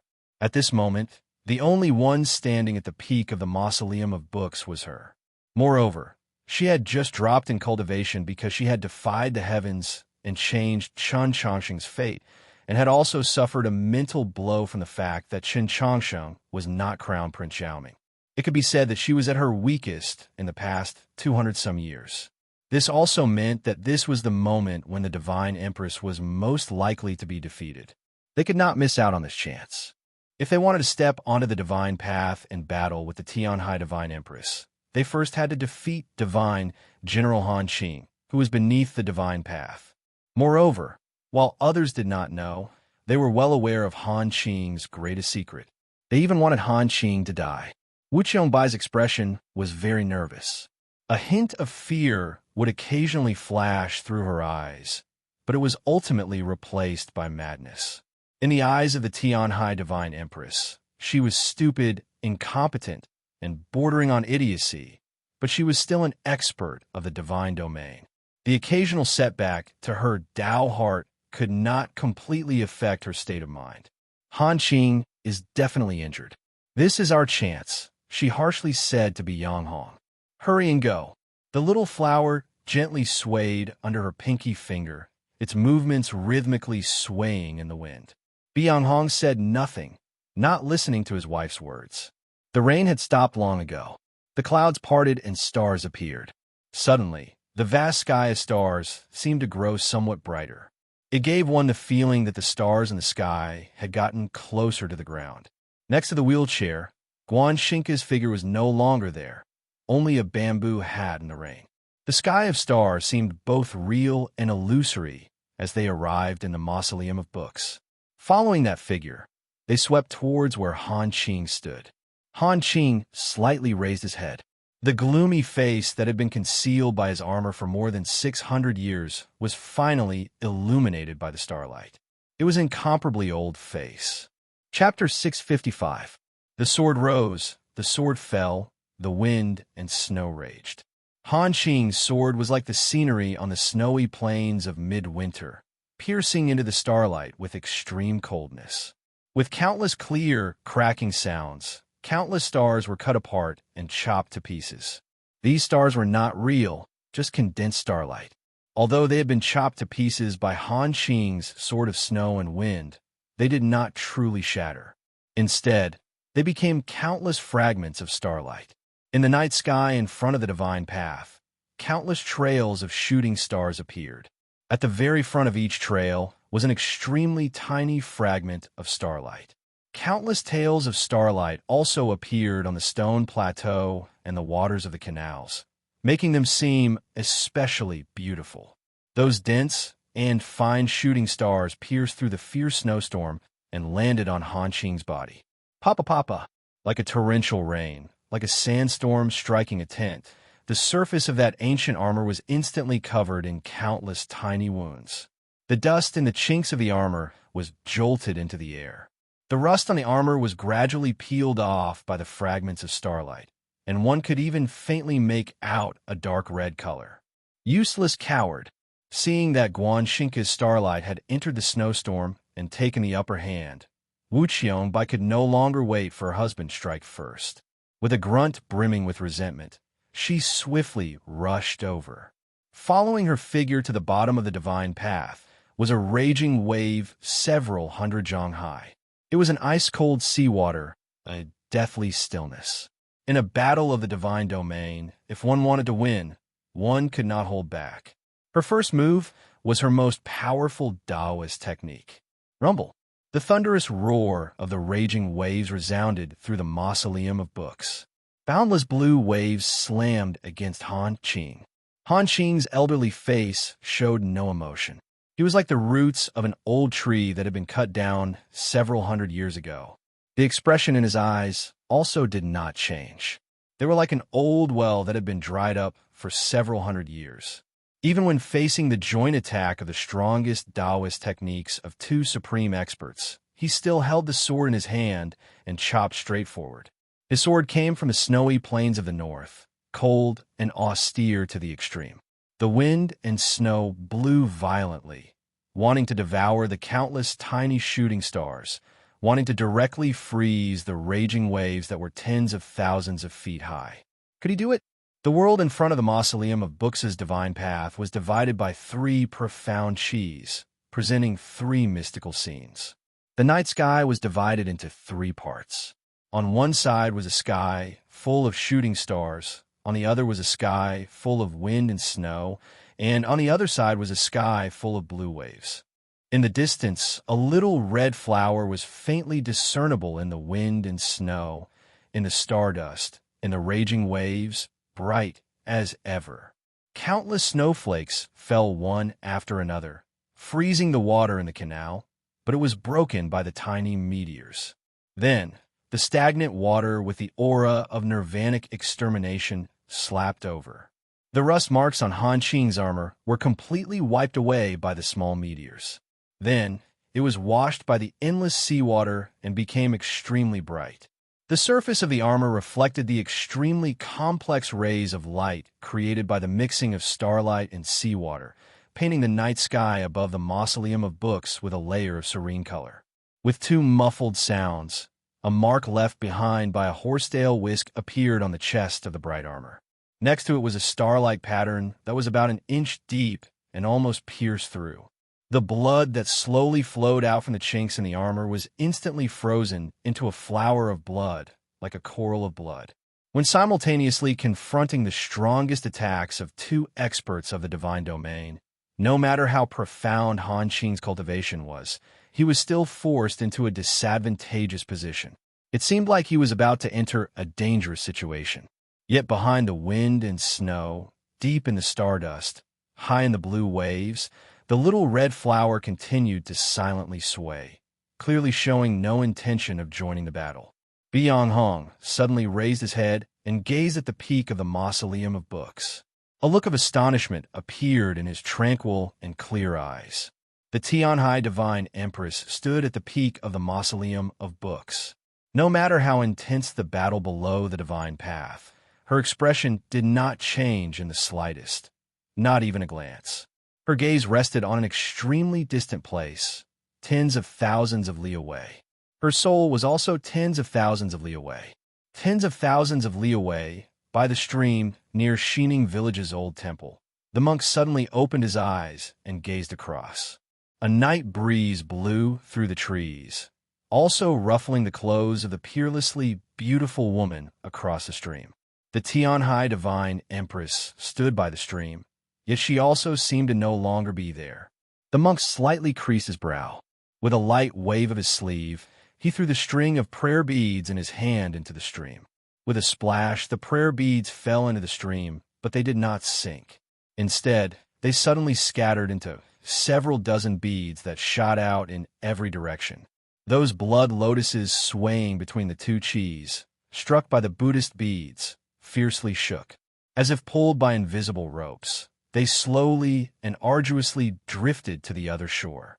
He had sensed something, so he did not hesitate to give up his string of magical beads to lock down the star radiance around the stream and keep her soul here. The corners of the Tianhai Divine Empress's lips perked up, revealing a mocking smile. She also waved her sleeve. The gentle night breeze fell upon the stream. Those blood lotuses drifting over could no longer advance. Those Buddhist beads scattered across the stream like stars began to tremble for some reason. When the night breeze fell silent, she had already vanished from the stream. Due to many considerations, the plains between the capital and Luoyang did not have much arable land. The vast majority of it was plains. Late at night in early autumn, these plains that had just been drenched by a torrential rain were incomparably muddy and difficult to traverse. They were not much better than the great swamp to the northeast of White Emperor City. To Daoist Ji, this was nothing. After leaving the capital, he had been heading east. It didn't take long before he could faintly make out the outline of that majestic city. Yet he did not continue forward. Instead, he stopped in the plains and glanced at the hourglass in his hand. The upper half of the hourglass was almost empty. The flow of sand was very thin and seemed like it could be cut off at any moment. He raised his head to the night sky. The night sky that should have been densely packed with stars was now devoid of a single star, only an endless black. At the edge of the night sky, one could faintly make out many fast-moving wisps of clouds. Only there could one see some silver radiance. Those clouds incessantly tore at each other, entangled, and combined with the darkness in the center, forming a scene that grew clearer and clearer. It was an incomparably massive black dragon, traversing the entire night sky like a mountain range. The edges of this black dragon glowed with a silver light, giving off a particularly cold feeling. Daoist Ji stood in the plains, gazing at the dragon formed from the night sky, his expression turning solemn. Since the start of the battle, the Tianhai Divine Empress had finally determined his position. He could even clearly sense that Tianhai's soul was currently returning from tens of thousands of li away. Tianhai, at the peak of the mausoleum of books, was also withdrawing her gaze. If her gaze ultimately fell on this place, if her soul returned to her body, if she came here, then he would be forced to engage in a direct battle with her. Even though she could be said to be at her weakest in the last 200 years, he still did not want to engage in a direct battle with her. 20 years ago, he had already received enough lessons. A clear light seeped out from the depths of his Taoist robe. This clear light was extremely profound and holy, simply incapable of being described with human language. His Taoist robe began to tremble, the cuffs of his sleeves trembling the most. With a rip, the cuffs of his Taoist robe split open and some extremely thin threads of cloth were pulled out by an invisible energy. In the night sky, some cracks appeared on the body of that black dragon that had clearly been formed from Taoist techniques, a clear light emerging from within. Her soul returned from tens of thousands of li away. The Tianhai Divine Empress's phoenix eyes grew even brighter. She drew back her gaze from the distance, nor did she look at Luoyang, but at her feet. An extremely clear phoenix cry suddenly appeared in the mausoleum of books, resounding through the night sky. This phoenix cry was so tyrannical that besides it, all living things in the world actually dared not make a single sound. The Tianhai Divine Empress vanished before Chun Changxing's eyes. Two black lights, like smoke and mist, suddenly appeared on the white divine path. The edges of the black lights cut through space, giving off extremely sharp screeches. These were the two wings of the phoenix. The Tianhai Divine Empress had finally revealed her strongest side in front of the world. Nothing could be faster than her speed, whether it was sound, sight, or even thought. She did not go to Luoyang. Instead, like a black lightning bolt, she landed on the stone plain below the divine path. The pitch-black phoenix wings fanned the night wind, but they also thickened the darkness. In the pitch-black darkness, a pure white and sparkling finger extended out.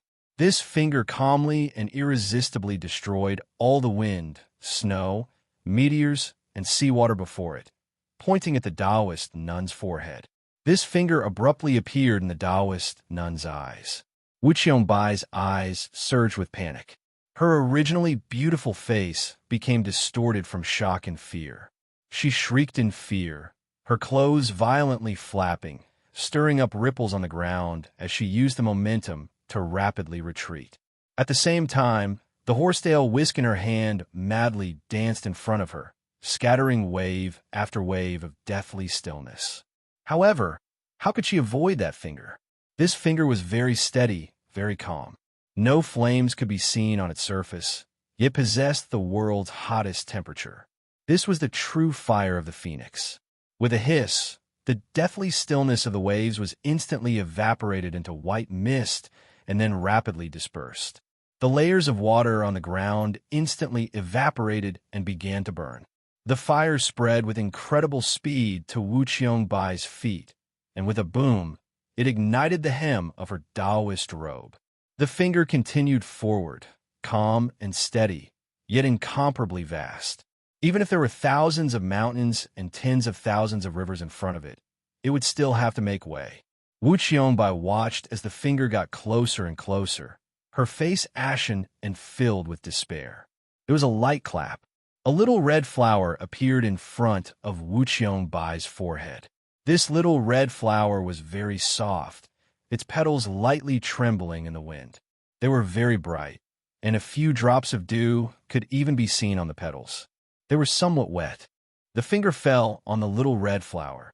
The petals trembled, the dew visibly evaporating, but at a much slower rate than the dissipation of the waves. The true fire of the heavenly phoenix could burn away all things in the world. The petals gradually softened and then withered, seeming particularly weary. Ultimately, with a bang, they dissipated in the wind. The finger also disappeared at the same time, and no one knew where it went. Wu Qianbai looked in a certain direction and shrieked, "Run! The cold is so uncomfortable, I want to curse." Chapter 656. Wu Qianbai collapsed in the puddles on the ground. Her Taoist robe had been burned to shreds, her face pale, her entire body drenched. She looked extremely wretched. Yet she could not care about these things, only desperately yelling. She knew that her husband had used the little red flower to save her life, assuredly paying an enormous price. The current situation was already very clear. The person the Tianhai Divine Empress wanted to kill had never been her. But Hong heard his wife's words, and he naturally understood the situation even more clearly. The destruction of the little red flower had placed him at his weakest. But he could not leave, because the Tianhai Divine Empress had already come. Black phoenix wings appeared in the darkness like the shadow of death. Nothing could be faster than her, not Wu Qianbai's warning or Hong's thoughts. A pure white fist that seemed rather delicate appeared in front of Hong. This fist seemed to contain all the power of the world, enveloping the surroundings. Hong felt that no matter where he went, he could not avoid it, unless he went into the heavens or into the earth. But the earth was firm, and the seal of the mausoleum of books prevented even experts of the divine domain from flying. So how could he avoid it? His pinky finger lightly flicked, and the rope that had been tied to the little red flower began to swing. There seemed to be an invisible rope in the darkness, stretching from the starry sky all the way to the mausoleum of books and tying it to his body. His body began to fly upward in an incomprehensible manner. Just when his feet left the ground, the pure white fist arrived. It seemed like he had failed to gain anything, but in truth, this was a crucial moment because the fist did not land on his face, but on his chest. At that moment, the rope tied to his pinky finger also swung in front of his chest. A thunderous boom exploded through the mausoleum of books. Countless cracks appeared on the stone plain, and all the water in the canals began to evaporate, transforming into mist. A clear path appeared in the mist, extending into the dark forest of the mausoleum of books. A clear path also appeared in the dark forest, the ground covered in collapsed trees. The end of the path extended to the river outside the mausoleum of books. A large hole had appeared in the long dried bottom of the river, within which were several pieces of the imitation heavenly tome monoliths. Hong lay in front of those broken stone monoliths, his chest caved in and his body covered in blood.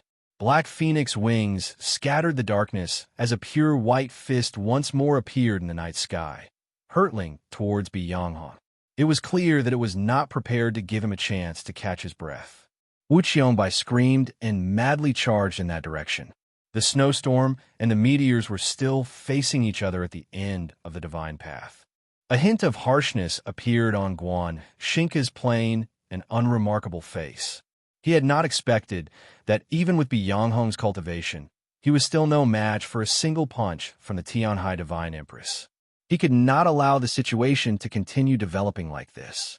If the Tianhai Divine Empress really did kill Hong in one blow, then he would assuredly be next. Countless tiny shooting stars suddenly changed directions in the night sky, filling the sky with starlight as they surged toward the river outside the mausoleum of books, attacking the Tianhai Divine Empress's back. A sky full of wind and snow swept forth, instantly leaving behind countless cracks on Guan Xingke's body. These were all wounds inflicted by sword intent. Between the stars, there seemed to be a connection. This was fate. Between the domains of stars, there were paths, and this was change. In a few moments, the sky full of shooting stars that enveloped the river and attacked the Tianhai Divine Empress seemed indescribably dense. But in the end, it was not a true sea of stars. Of course, there were still gaps. No one could find the gaps between those shooting stars in such a short amount of time. Guan Xingke was very confident in this, so he firmly believed that the Tianhai Divine Empress would have to turn around and receive his full-strength attack. He had chosen to use his valiant cultivation to forcefully resist Han Qing's snowstorm sword and have the sky full of shooting stars descend in that direction precisely, so that Hong could preserve a chance of survival. From every angle, this choice was brave and wise, but in hindsight, it was the greatest mistake he had made in this battle of the divine domain. Because the Tianhai Divine Empress's goal had always been him. The Tianhai Divine Empress did not turn around. She continued to fly into the night sky and then vanished. Two black streams of light suddenly appeared in the sky, full of shooting stars. These were phoenix wings tearing through space to escape. There were paths between the countless stars in the sky. Even fate could be reversed, so how could she not see the gaps between these shooting stars? An extremely clear and incomparably proud phoenix cry resounded in front of the mausoleum of books. A true phoenix cleaved open a path between the stars and arrived in front of Guan Xingke. This was a black phoenix so massive that it seemed capable of obscuring half the sky. Guan Xingke gave a fierce roar. How could he still care about the sword intent in the snowstorm? His right palm flipped and pressed towards the night sky. With this palm strike, countless stars in the night sky brightened. These were all stars that he had seen for countless years by the shores of the Western Sea, all his companions.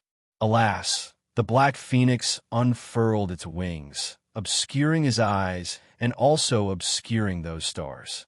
The darkness that represented death descended from the sky. There was a light clap. The Tianhai Divine Empress's palm fell on Guan Xingke's palm. Noiselessly, Guan Xingke's palm was unharmed, but his wrist bone was shattered.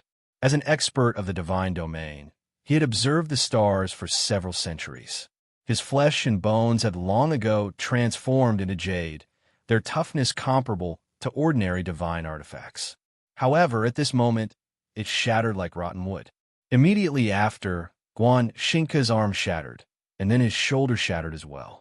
His crystal-like flesh, his jade-like bones, and his star-like blood sputtered in every direction in the night sky. Guan Xingke's body incessantly grew shorter, incessantly shattered. A loud bang resounded. The palm suspended in the darkness finally shattered. Guan Xingke became a pile of shards on ground. The night wind whistled and blew the debris in all directions.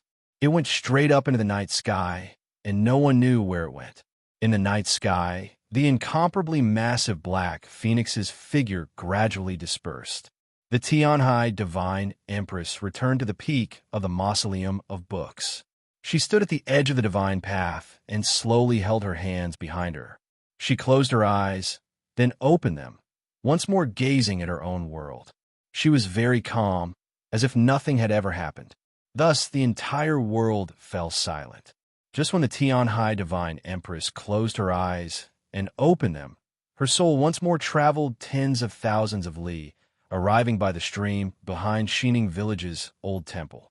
The branches of the trees were still gently swaying in the night wind. The blood lotuses on the surface of the stream were still drifting about aimlessly. The monk was still sitting by the stream, his bare feet still in the water, not yet withdrawn. This is our world. Since you have come, you cannot leave. The Tianhai Divine Empress looked at him and said, "And we can come as we please and leave as we please. I've arrived in Shanghai. Tomorrow, I'll meet you at the Shanghai Book City on Fuzhou Road." Chapter 657. The conversation and confrontation by the stream bank of Xining Village's old temple were still continuing. The mausoleum of books was surrounded by a deathly stillness, without a single sound. Everyone was shocked. No one could have imagined that the course of the battle would be like this. This was the first time the Tianhai Divine Empress had acted. In a single breath, Guan Xingke had died, while Bianghong had been heavily injured. There were extremely few experts of the divine domain in the world, and in the eyes of the common people and cultivators, they were like gods. Yes, everyone knew that a saint like the Tianhai Divine Empress should be a level stronger than the storms of the eight directions. But who could have imagined that she could so easily accomplish such a feat in such a short amount of time? In this battle of a few breaths, the Tianhai Divine Empress had displayed her might, her unimaginable strength and Taoist techniques, her ability to calculate and plan on par with the will of the heavens. In order to change Chun Chongqing's fate, her cultivation level was damaged, and she was no longer at her peak. She was still entangled with the heavenly Tao, but she could still stare at that expert from the sacred light continent by Xining Village's stream while intimidating Taoist Ji to the west of Luoyang, returning from the divine path to kill in an instant, and then sending her soul 10,000 li away. In the west of Luoyang, Taoist Ji gazed silently at the black dragon in the night sky. The Tianhai Divine Empress's soul had returned from tens of thousands of li away. The first thing he sensed was him, so he used a Taoist technique to condense clear light and solemnly await. No one had expected that her first target would be Wu Qianbai. Wu Qianbai believed that she wanted to kill her. Bianghong and Guan Xinka believed that she wanted to borrow Wu Qianbai's death to kill Bianghong. In truth, none of them. From the very start, her goal had been to kill Bianghong and Guan Xinka in one blow. These were no ordinary experts, but two of the storms of the 8 directions who had entered the divine domain many years ago. What confident thought! What a domineering aura! She dared to think this way because she could do it. She could do whatever she wanted. Chen Changshang gazed at the Tianhai Divine Empress's back and recalled what she had said to him at the very beginning. If I don't want you to die, you can't die. That's right, if she didn't let Chen Changsheng die, then Chen Changsheng couldn't die. Then, if she wanted someone to die, how could that person not die? The Tianhai Divine Empress stood at the edge of the divine path, gazing at the world beneath her feet. Her expression was calm, as if she had done nothing at all, much less left. Only Chen Changsheng could see that her hands were slightly trembling. In a single exchange, she had destroyed 2 of the storms of the 8 directions. Even if she was the Tianhai Divine Empress, she still had to pay a price. However, a battle between saints had never been about reason. It was all about the will and momentum. At this moment, the night phoenix was in the sky, its aura flourishing. Zhu Luo and Guan Xinka were dead. Bianghong was heavily injured, and Wu Qianbai was scared out of her wits. Even if the hidden experts of the noble clans and the experts of the orthodoxy appeared, they would not be able to defeat Han Qing and step onto the divine path. Her opponents were never the storms of the 8 directions, but the monk by the stream near Xining Village's old temple, the Taoist who was about to sneak into Luoyang, and the Tianhai Divine Empress gazed at the Li Palace. She did not forget where her strongest opponent was. From the start of the battle until now, the Li Palace had remained quiet. Only when Taoist Ji revealed Chen Changsheng's origins did the Pope say 2 words. Besides this, that place had remained silent until now. The place that would decide tonight's victory or defeat was right there.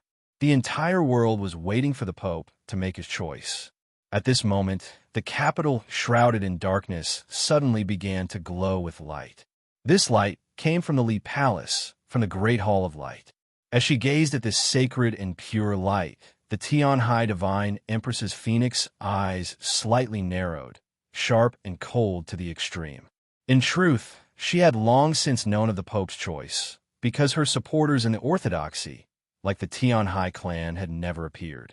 If one were to say that those nephews of the Tianhai clan had chosen to change their stance because she had defied the heavens and changed Chen Changsheng's fate for him, then Linghai Zhuang and Taoist Siyuan were probably the people most willing to see Chen Changsheng inherit the throne of the Great Zhou, because this meant that Chen Changsheng would not inherit the position of Pope.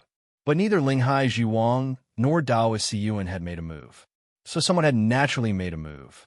As prefect of the orthodoxy, there was only one person that could make Linghai Zhuang and Taoist Siyuan unable to move, even unable to make a sound. It was the Pope. Why? She asked the Li Palace. This was the first time she had wanted an explanation, a reason. Because she and the Pope had worked together for many years, had an old friendship, had once walked the same path. Because you and I have gradually taken 2 different paths in our view of this world. The Pope's voice rose from the Li Palace. In the 20 years since you ascended to the throne, you have used far too many people like Zhou Tong.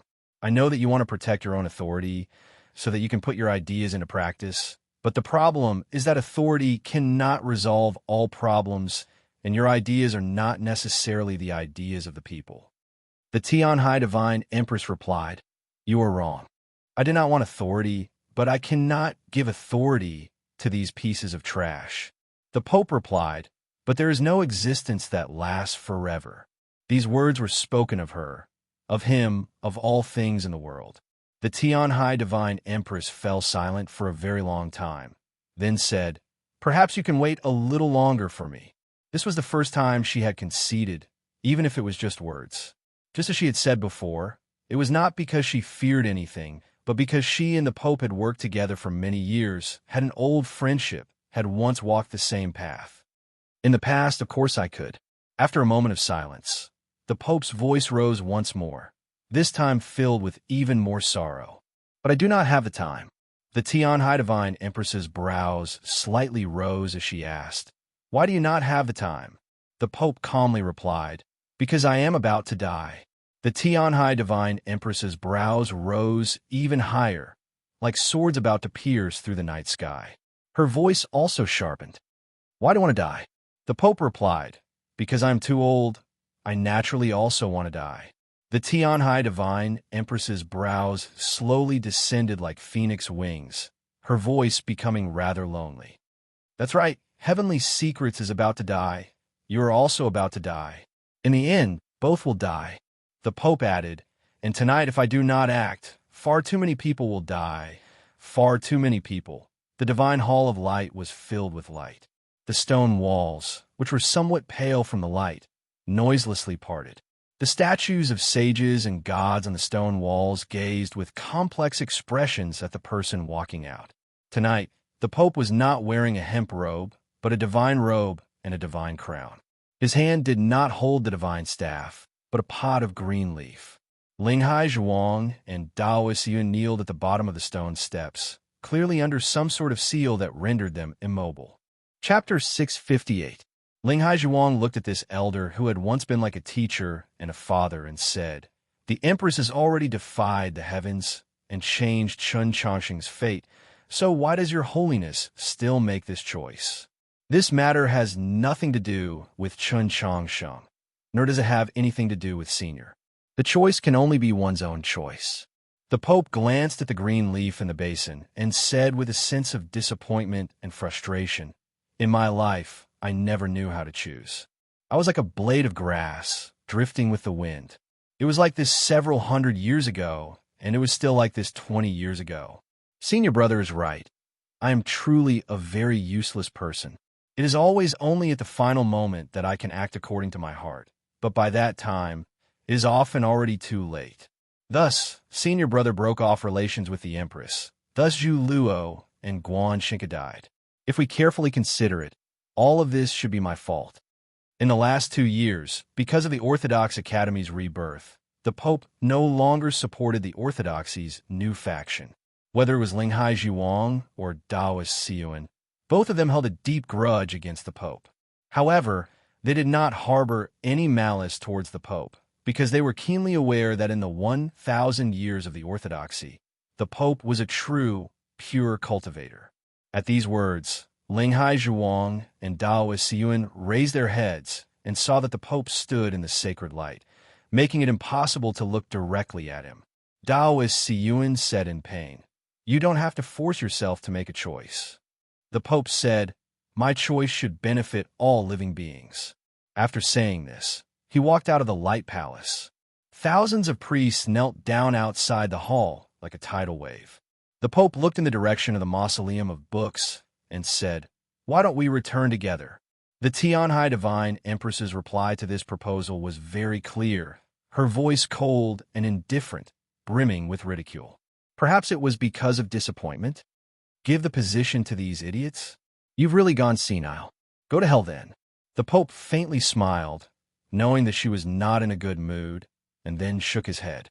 The green leaf was no longer in his hands, but floating in the darkness behind him. As the night breeze blew, the green leaves swayed slowly, as if they were shaking their heads. As the green leaves swayed, many people appeared in the Hall of Clear Virtue, which was still some distance away from the Light Palace. These people were the experts of the Orthodoxy who had secluded themselves to break through, the priests who were quietly cultivating and comprehending the Tao. They were already used to life in the green leaf world, and now that they were suddenly called out, they had blank expressions, not knowing what was going on. After a moment, they understood the current situation, and their expressions instantly became grave. They met up with the priests of the Lee Palace, and then left along the Divine Avenue, dispersing to various parts of the capital. The Lee Palace had finally moved, and the situation in the capital was settled. Liang Wang's son left the Lingyan Pavilion. For some reason, the Tang's second master did not kill him. The Yulin royal guards began to have internal strife, and the sounds of fighting could be heard everywhere in the imperial palace. It was only when Prince Chan Lu took the so-called will of the late emperor and charged into the imperial palace alone that the situation was somewhat brought under control. Soon after, several princes followed closely behind. 18 cardinals led 300 priests into the imperial city, and the imperial palace finally regained its peace. The situation in the imperial court was even more complicated. The rebellion was encountering enormous resistance, and if not for the insistence of the Minister of Rights, the experts of the Ivy Academies, led by Principal Zhuang Dehuan of the Heavenly Tao Academy, might have killed even more people tonight. The turmoil in the capital gradually subsided. The rebellion was gradually gaining control of the situation, but true victory and defeat were still far from being decided, because the Mausoleum of Books was still there. There were no armies around the Mausoleum of Books, nor were there any cultivators from the various provinces and counties, because the level of the battle here was too high. People came one after another to the Mausoleum of Books, and even the most unremarkable of them was an important personage. Mao Qiyu came, and with him came a tall and thin old man dressed in a Taoist robe and a little girl. In the darkness around the Mausoleum of Books, on the opposite shore of the dried-up river, the hidden experts of the various great clans and sects gradually revealed themselves. The Tang's second master did not appear. He had silently left the Lingyan Pavilion and then appeared before no one again. This was the style of the Wenshui Tangs. When the matter was done, they would leave with a brush of their robes, and only when it was time to receive their reward would they appear again. And not many people knew that the Tang clan had played the most important role in tonight's coup in the capital. While many people had arrived at the Mausoleum of Books, the head of the Qiushan clan had already left. On the official road to the south, in response to the question of the guardian, he thought it over, then said, "There are too many people." Chun Changsheng silently gazed at these sights below the Mausoleum of Books, his thoughts inscrutable. In truth, not even he knew what he was thinking, what he should be thinking. The tall and thin Taoist standing next to Mao Qiyu was probably Archbishop Taoist Baisher. But who was that little girl? That little girl had a very delicate appearance. So how could she have the right to stand together with these two important figures of the orthodoxy? Mu Jiushi, when did you return from the great western continent? The Tianhai Divine Empress gazed at the little girl, slightly arching her brow. Upon hearing this name, no matter how absent-minded Chen Chongqing was, he still somewhat sobered up. It turned out that this delicate and elegant little girl was actually Mu Jiushi, one of the orthodoxy's 6 prefects. He had never imagined that this most enigmatic figure of the orthodoxy would actually be so young. And from the Tianhai Divine Empress's words, could it be that she had some connection to the great western continent? Mu Jiushi gazed at the peak of the Mausoleum of Books and somewhat embarrassedly laughed. "Empress, I was only sent here as a witness. Empress, please don't be angry at me."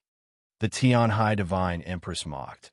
If it weren't for the fear that it would be too unsightly, even the demons would have sent people over tonight. No one answered her question, not the Pope walking over in the darkness or Taoist Ji who had just entered Luoyang. Because just as she had said, this was a very shameful matter. The Tianhai Divine Empress was keenly aware that on this continent, this sort of shameful matter had occurred many times, that similar scenes had occurred before. But she was very confident that she would not meet the same dull end as that man. In the end, the strongest beneath the starry sky is still beneath the starry sky. We are the person who wishes to trample through the starry sky. Chen Changsheng heard her voice. He did not really understand, but he was also too lazy to think about it. He was still alive, as if he had already succeeded in defying the heavens and changing his fate. In the future, he could continue living like this. This was an extremely joyous matter, but for some reason, there was not the slightest trace of joy in his heart. He had lost interest in everything, not even in this magnificent battle that was bound to be recorded in the annals of history. He did not think about anything at all. But when he gazed at the black smoke and open flames that would occasionally rise from the streets of the capital, he was still somewhat worried. He did not know what the current situation of the Orthodox Academy was, those friends that truly cared about him, how they were doing. The Imperial Guard and the Orthodoxy cavalry had already withdrawn. It was unknown where in the capital they were fighting. It was quiet in front of the Orthodox Academy's gate. There were withered leaves in Hundred Flowers Lane, but not a single person could be seen. After Tang 36 left, he had not returned. Zhishio was keenly aware that this was definitely not because of himself. Thus, Zhishio also left the Orthodox Academy and infiltrated the darkness. The teachers and students of the Orthodox Academy were not asleep. They stood in front of the library, their expressions very anxious. Some students were saying that they should go out and find the principal and the others. Don't worry about what happens outside. No one is allowed to leave. Sumoyu sternly said, "Tonight, anyone who dares to take a single step out of the academy gate will have their name removed on the spot." Hearing these words, the somewhat restless students gradually calmed down. Sumoyu ordered several teachers to properly pacify the aftermath, then walked to the gate and said to Yi Xiaoyan, "Junior sisters, you've worked hard tonight." The sword array of South Stream Temple was enough to intimidate any faction that attempted to take advantage of the chaos to harm the Orthodox Academy. After Su Moyu finished arranging these matters, he walked to the gate and gazed at the dark streets. As he listened to the sounds of fighting in the distance, his mood became very heavy. Chun Changsheng, Tang 36, Zhishio, and Xianyuan had all left. He was the only one left in the Orthodox Academy. He had to ensure the safety of the Orthodox Academy. This was also the only thing he could do. Yi Xiaoyan walked to his side and also gazed into the darkness, her elegant face covered in worry. The disciples of South Stream Temple had been ordered by the Holy Maiden to guard the Orthodox Academy, but the Holy Maiden had not returned after going to the Imperial Palace. Tonight, the capital was in chaos. So was the Holy Maiden well? After the bamboo carriage left the capital, it headed south. In a short period of time, it had already traveled 1,000-some li. Perhaps because it was tired, or perhaps because it was too dull and uninteresting, the black goat stopped by the Tangwang River. Starlight fell upon the clear Tangwang River, blown into countless silver leaves by the night wind. The light reflected into the carriage window and painted many beautiful silver patterns on the walls of the carriage. These starlight fell upon the extremely beautiful faces of Su Yorong and Mou, but they seemed rather gloomy, just like their current mood. The wooden hairpin was stuck in Su Yorong's hair. She could not move, could only speak. She looked at Mou and said in a low voice, "Have you guessed something?" The palace dress on Mou's body began to tremble. This was because her body was trembling. She gazed at Su Yorong, appearing especially weak and helpless. She did not seem like the grand Lady Mo who would usually kill decisively in the imperial court. Instead, she seemed like a little girl who had been suddenly abandoned. What do you want to say? The two of them were the most intelligent women in the world. The further they got from the capital, the calmer their minds became, the more conjectures they had.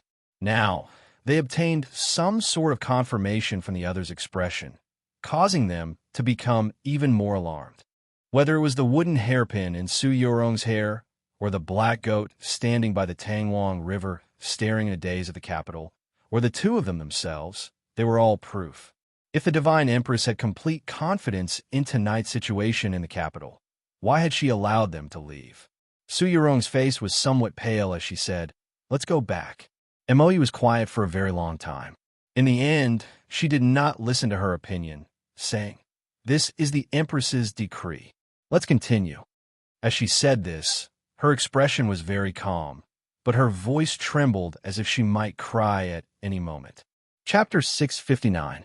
The darkness in front of the mausoleum of books suddenly faded, but it was not because the sun was about to rise, even though it was indeed very close to dawn. The reason why the night became lighter was because of the descent of a wisp of green.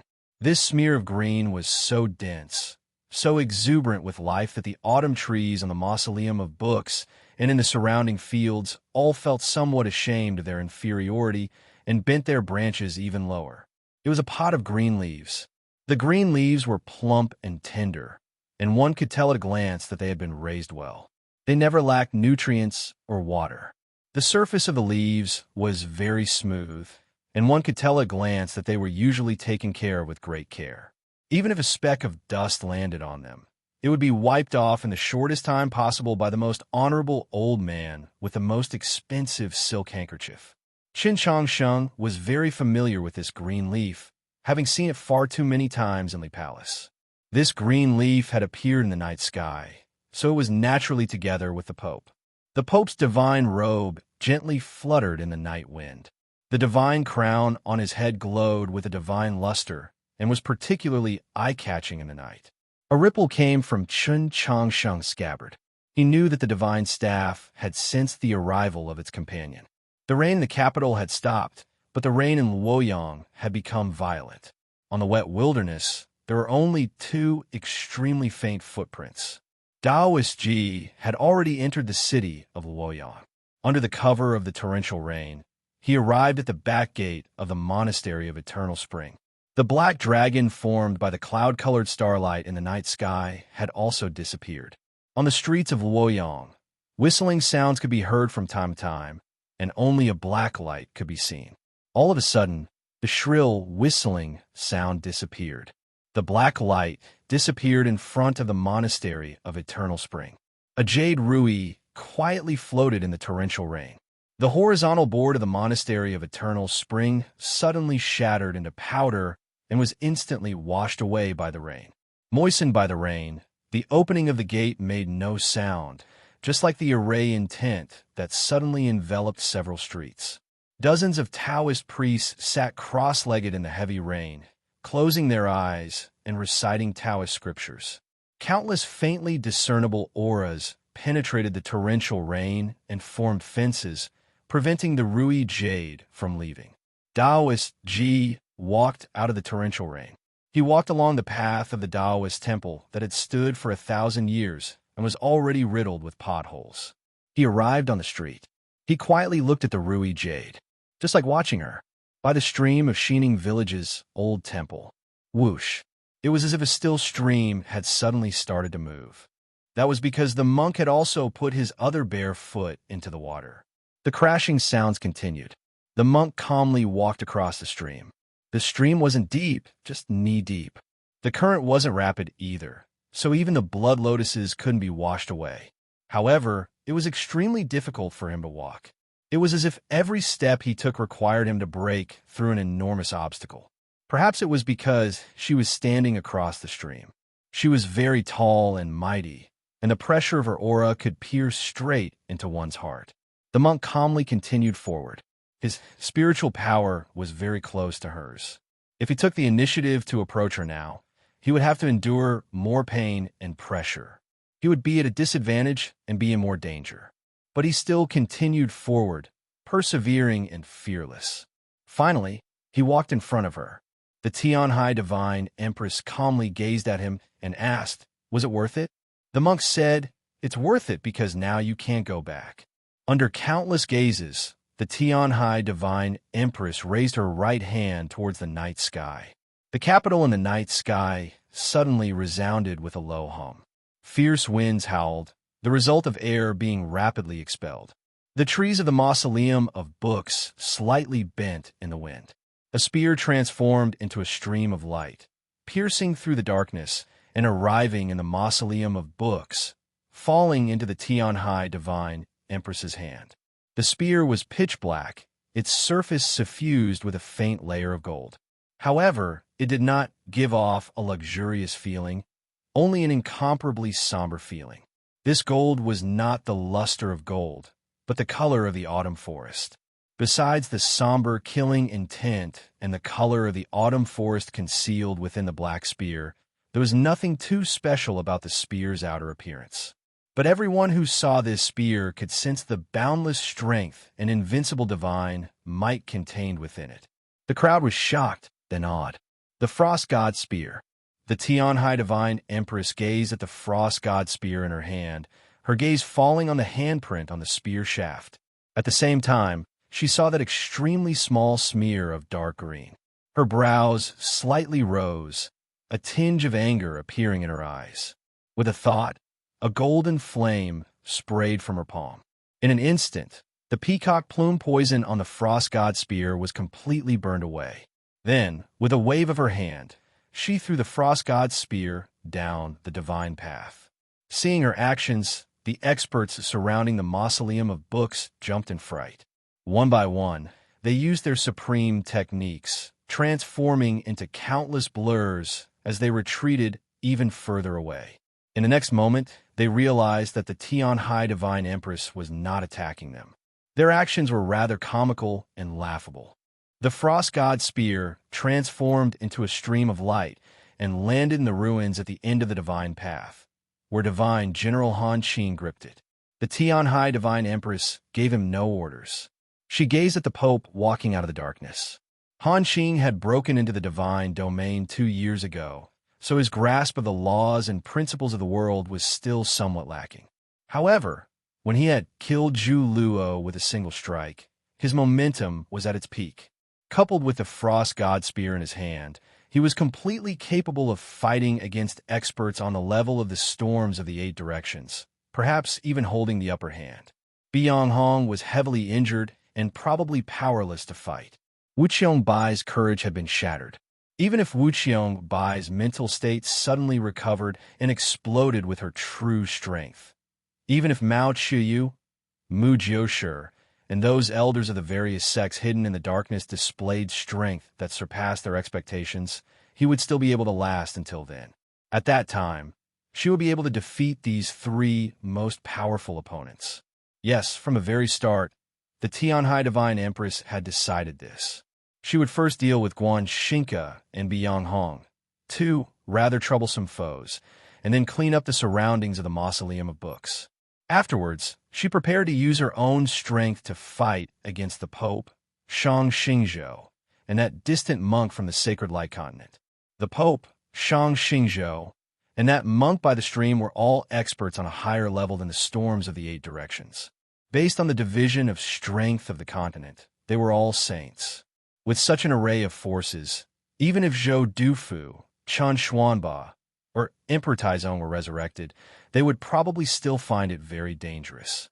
But even if she had to defy the heavens and change fate for Chen Changsheng, even if she was no longer at her peak, she was still brimming with confidence.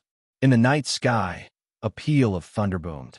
A wind passed through the forest, through the rainwater on the leaves, arriving at the Tianhai Divine Empress's side and lingering around her. Lightly ruffling her hair and clothes, she still stood on the peak of the Mausoleum of Books, but she had already gone elsewhere. In the night sky that was not obscured by clouds, the originally dazzling and beautiful multitude of stars suddenly lost all their splendor, because a shadow had appeared between the heavens and the earth. It was an incomparably vast pair of black wings that seemed to envelop the entire world, gloomy to the extreme, yet majestic to the extreme. The peal of thunder was the clear cry of the Black Phoenix. The Black Heavenly Phoenix and the Pope's figure simultaneously vanished into the clouds high up in the night sky. All the starlight was torn to shreds, and all the clouds began to rapidly churn and twist. Countless bolts of lightning incessantly lit up in the depths of the thick clouds. The crowd could faintly make out 2 figures in the clouds. Amidst the lightning bolts, they traveled at unimaginable speeds, but it was impossible to clearly make out what they were doing. And then there was the rumbling of countless peals of thunder. The lightning was the heavenly secrets triggered by 2 saints. The thunder was the ripples caused by the clash of 2 saints. An earthquake suddenly occurred in Luoyang. From the Peony Garden to the Lotus Fragrance Pavilion, all the buildings within a 20-some li were on the verge of collapse. Countless cracks appeared on the streets, and dust rose in all directions. The people who had been startled out of their sleep cried and shrieked as they fled in all directions, yet they did not know which direction they should go into the darkness. 10 some Taoists collapsed in the rain, their fates unknown. Their bodies were covered in bricks or broken wood. The monastery of Eternal Spring had already been reduced to ruins, no longer looking the same as before. The Jade Rui had not been able to break this Taoist array, but it had never thought about breaking the array and leaving.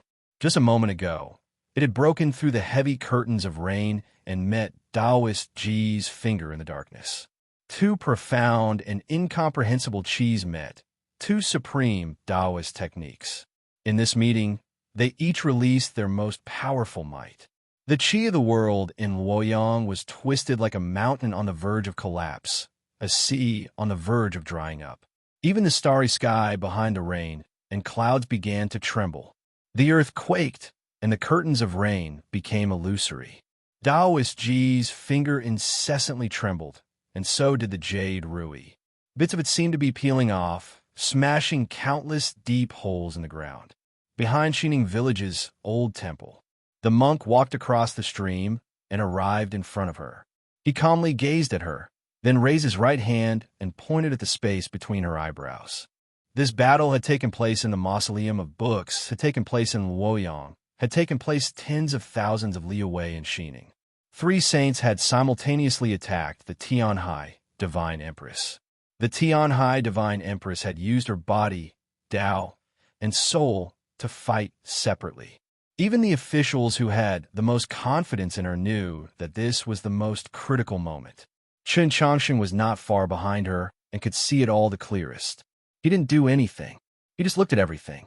Logically speaking, he naturally belonged to the Orthodoxy's faction, should have stood against the Tianhai Divine Empress.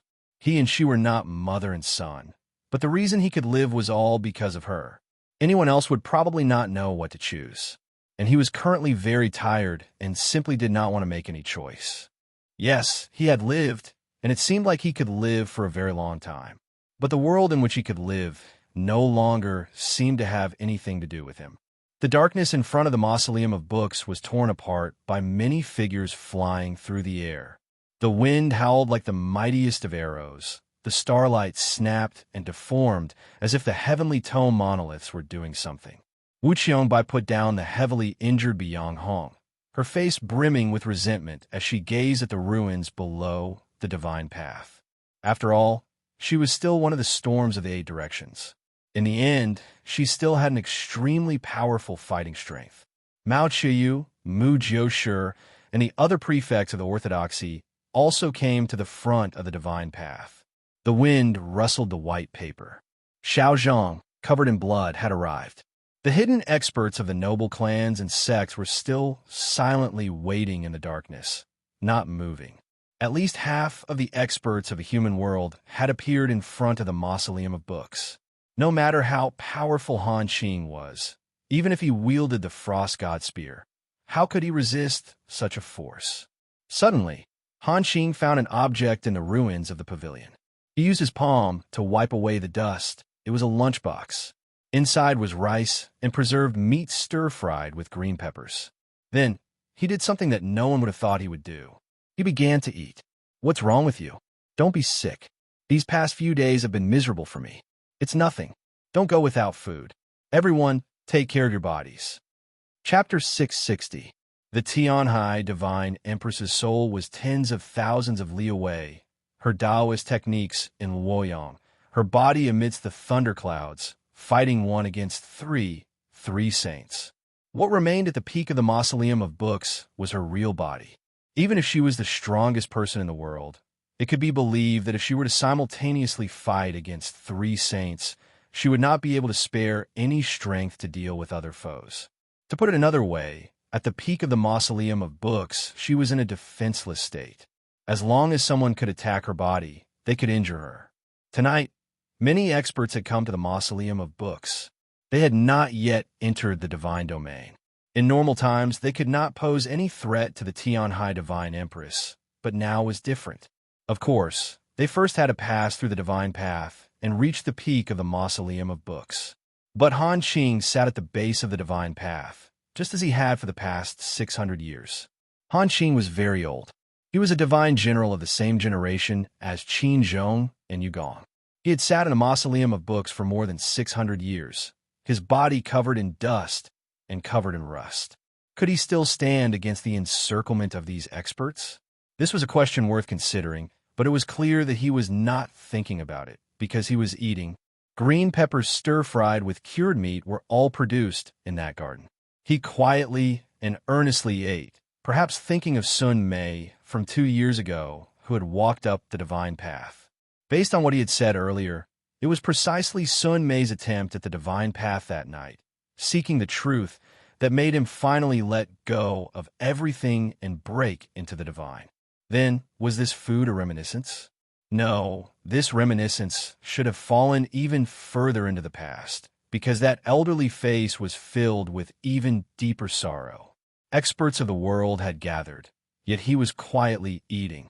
Did this sort of disregard represent absolute confidence or something else? 2 years ago, when Sun Mei stepped onto the divine path to meet his death, Mao Chuyu was outside the mausoleum of books. He personally watched his junior brother die, but he showed no emotion. The girl called Mu Jiushi, on the other hand, revealed a hint of anger.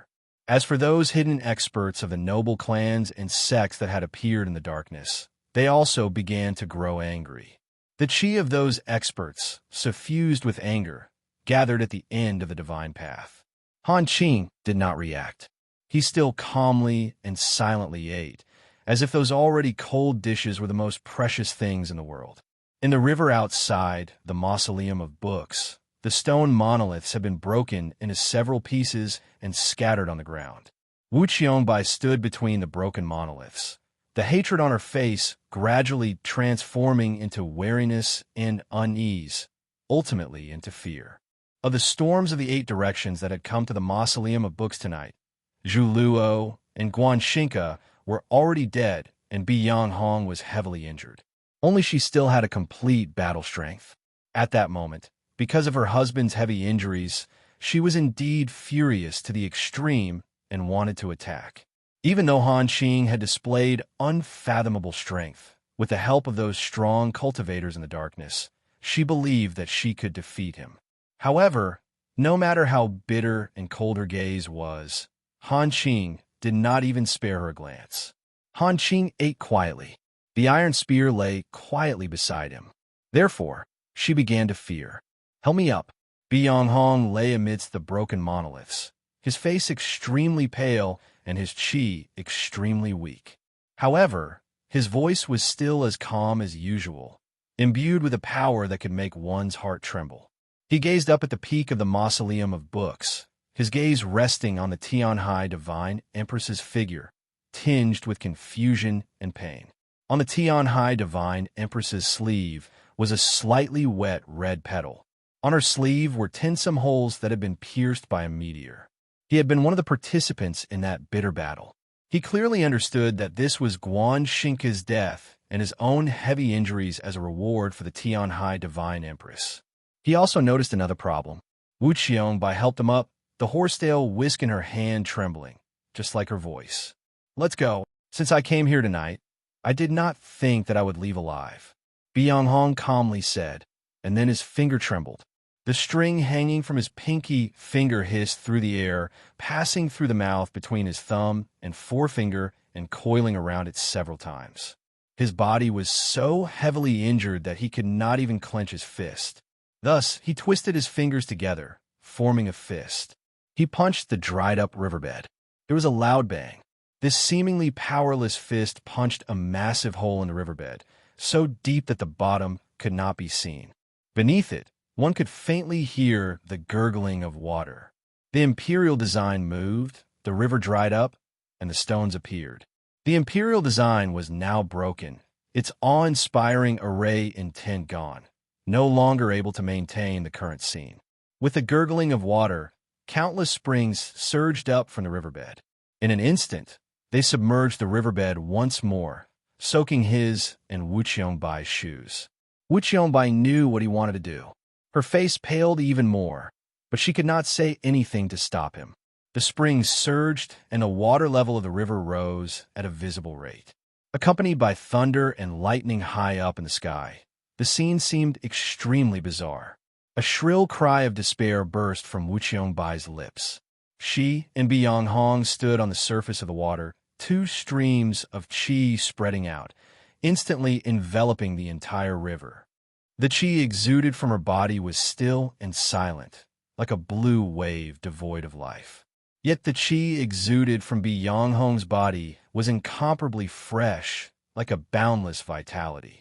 The river water finally overflowed the stone embankment and flowed back into the mausoleum of books, slowly but inexorably surging towards the divine path. As the waves flowed, green leaves gradually sprouted. In a few seconds, they densely covered the entire surface of the water, a boundless sea of lotuses. Soon after, this sea of lotuses gave birth to countless beautiful lotus flowers. The lotus sea swayed in the night wind, the lotus flowers dazzling in the lightning. Lotus leaves that received the heavens, Wu Qiangbai. Lotus flowers that reflected the sun, Byonghong. Water was everywhere in the mausoleum of books. Mao Qiu stood on one side of the water, his expression solemn and respectful, his two sleeves dancing in the wind. His two sleeves were like a cool breeze, passing through the world. Lotus leaves incessantly flew, lotus flowers lightly swayed, lightning illuminated the world, the moisture condensed in a mist, creating an extremely unreal and beautiful scene, like a fairyland. The fairyland had arrived before the divine path.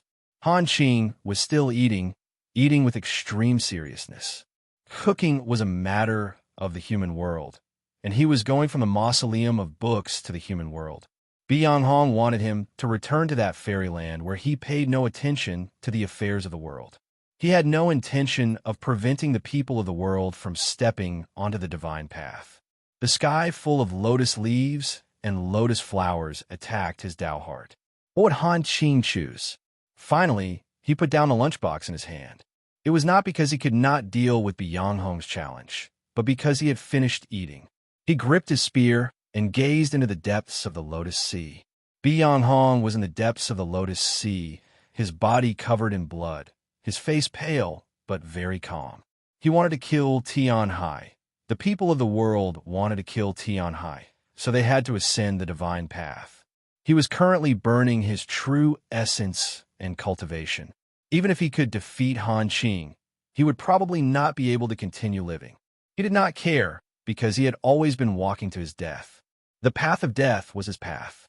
This was his righteous path. Walking according to the Tao, he would naturally not get lost in the lotus sea, would naturally not shrink back. His blood-covered body was so bright in the darkness, like those red flowers among the green leaves. But he did not strike. He was waiting for the final opportunity. He was waiting by the stream, near Xining Village's old temple, waiting for the old monastery in Luoyang, waiting for the dark clouds above the earth to disperse. He raised his head and calmly gazed at the dark clouds. Everyone looked in that direction. Thunder roared without end. Lightning connected. The dark clouds twisted. The winds howled. That place was not the human world. In these last 2 days, I should have been in Saipan. The annual meeting is being held, and many of my author friends are there watching the sea. I couldn't hold on any longer, so I asked for leave the day before I set off. When I returned home to Hubei, not only did I not get better, it got even worse. This problem of the soil and water requires me to adjust it far too many times a year. Fortunately, I've always been taking medicine, and I'm starting to get better today. In addition, although the mausoleum of books is filled with water, it can't be said that my writing is water. My writing is very good. When I was recuperating recently, I reread Nightfall and felt the same way. I'm really not bad. I hope that it will be even better in the future. Chapter 661. It was in the human world, but it was not the human world. Perhaps it was because the two combatants had already surpassed the limits of the human world. By the stream behind Xining Village's old temple, the monk walked up to the Tianhai divine empress, his finger pointing at the space between her eyebrows. As his finger moved forward, the starlight descending from the night sky suddenly dimmed, and then it began to twist, as if the starry sky had become fake. The spiritual energy from the distant continent directly clashed with the strand of soul from tens of thousands of li away, exuding invisible ripples of unimaginable might. The branches of the trees that had been frozen in the night wind suddenly shattered. Countless sounds rose up from the distant mountain, shrouded in thick fog. These were the low cries of fear from monsters, the sounds of fleeing in panic, and the screams of misery. Countless tiny bubbles appeared in the stream, gushing everywhere as if it was boiling. The torrential rain in Luoyang continued, but the rain around the Taoist temple suddenly stopped. The leaping and boiling puddles of water on the street became abnormally quiet, a thin layer of frost forming on their surface. The aftershocks of the earthquake gradually subsided, but the surrounding buildings were still collapsing. This was the power of the Taoist technique. Several dozen invisible lines representing the laws and principles of the world cut through everything in the darkness. An extremely cold qi enveloped the surrounding streets. The jade rui that had dissipated into the darkness but had not truly disappeared had already left its physical form, becoming the purest attack of the Taoist technique. Taoist Ji stood in front of the Taoist temple, his expression indifferent. Countless stars of concealment representing the Taoist technique appeared and disappeared around his body. A massive boom suddenly came from a night sky above the mausoleum of books. Countless splashes of water rose from the sea-like lotus field below the divine path. Those brightly colored lotus flowers incessantly fluttered, as if they could fall at any moment, yet they were so tenacious. The lightning fell on the water, illuminating the scenery with exceptional clarity, and also illuminating Han Qing's elderly face. This boom was not thunder, but the echo produced by the collision of two vast and unstoppable energies. The thick clouds in the night sky were torn apart by powerful astral winds and then scattered into countless shreds. It was even possible to see terrifying cracks in space. A lightning bolt that was in the midst of taking shape, but before it could descend, it vanished into nothingness. Without the clouds, there would naturally be no thunder and lightning, and no more rain. The terrifying collision directly drove away everything in the night sky, leaving only the cleanest sky and the farthest stars. The figures of the Tianhai Divine Empress and the Pope appeared at opposite ends of the night sky, separated by several dozen li.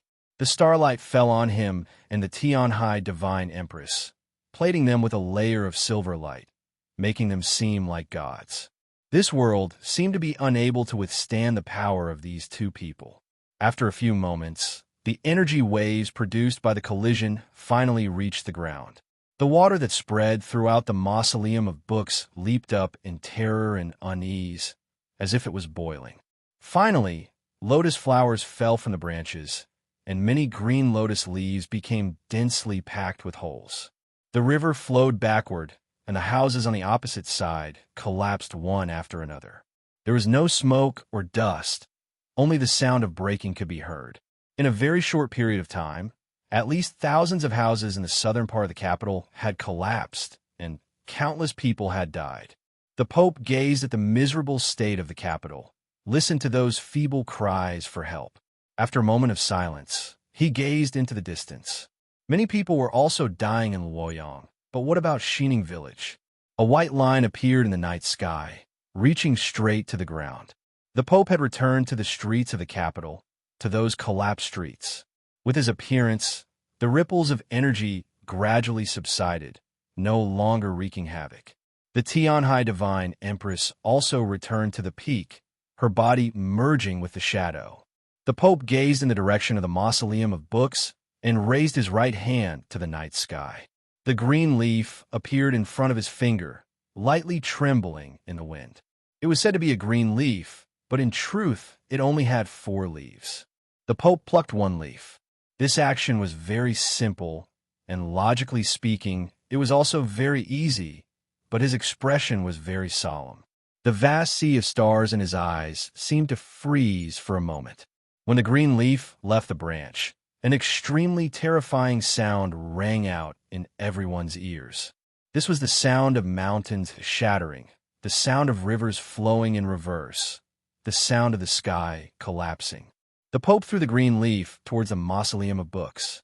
The green leaf was very light, leisurely drifting in that direction, seemingly without any power.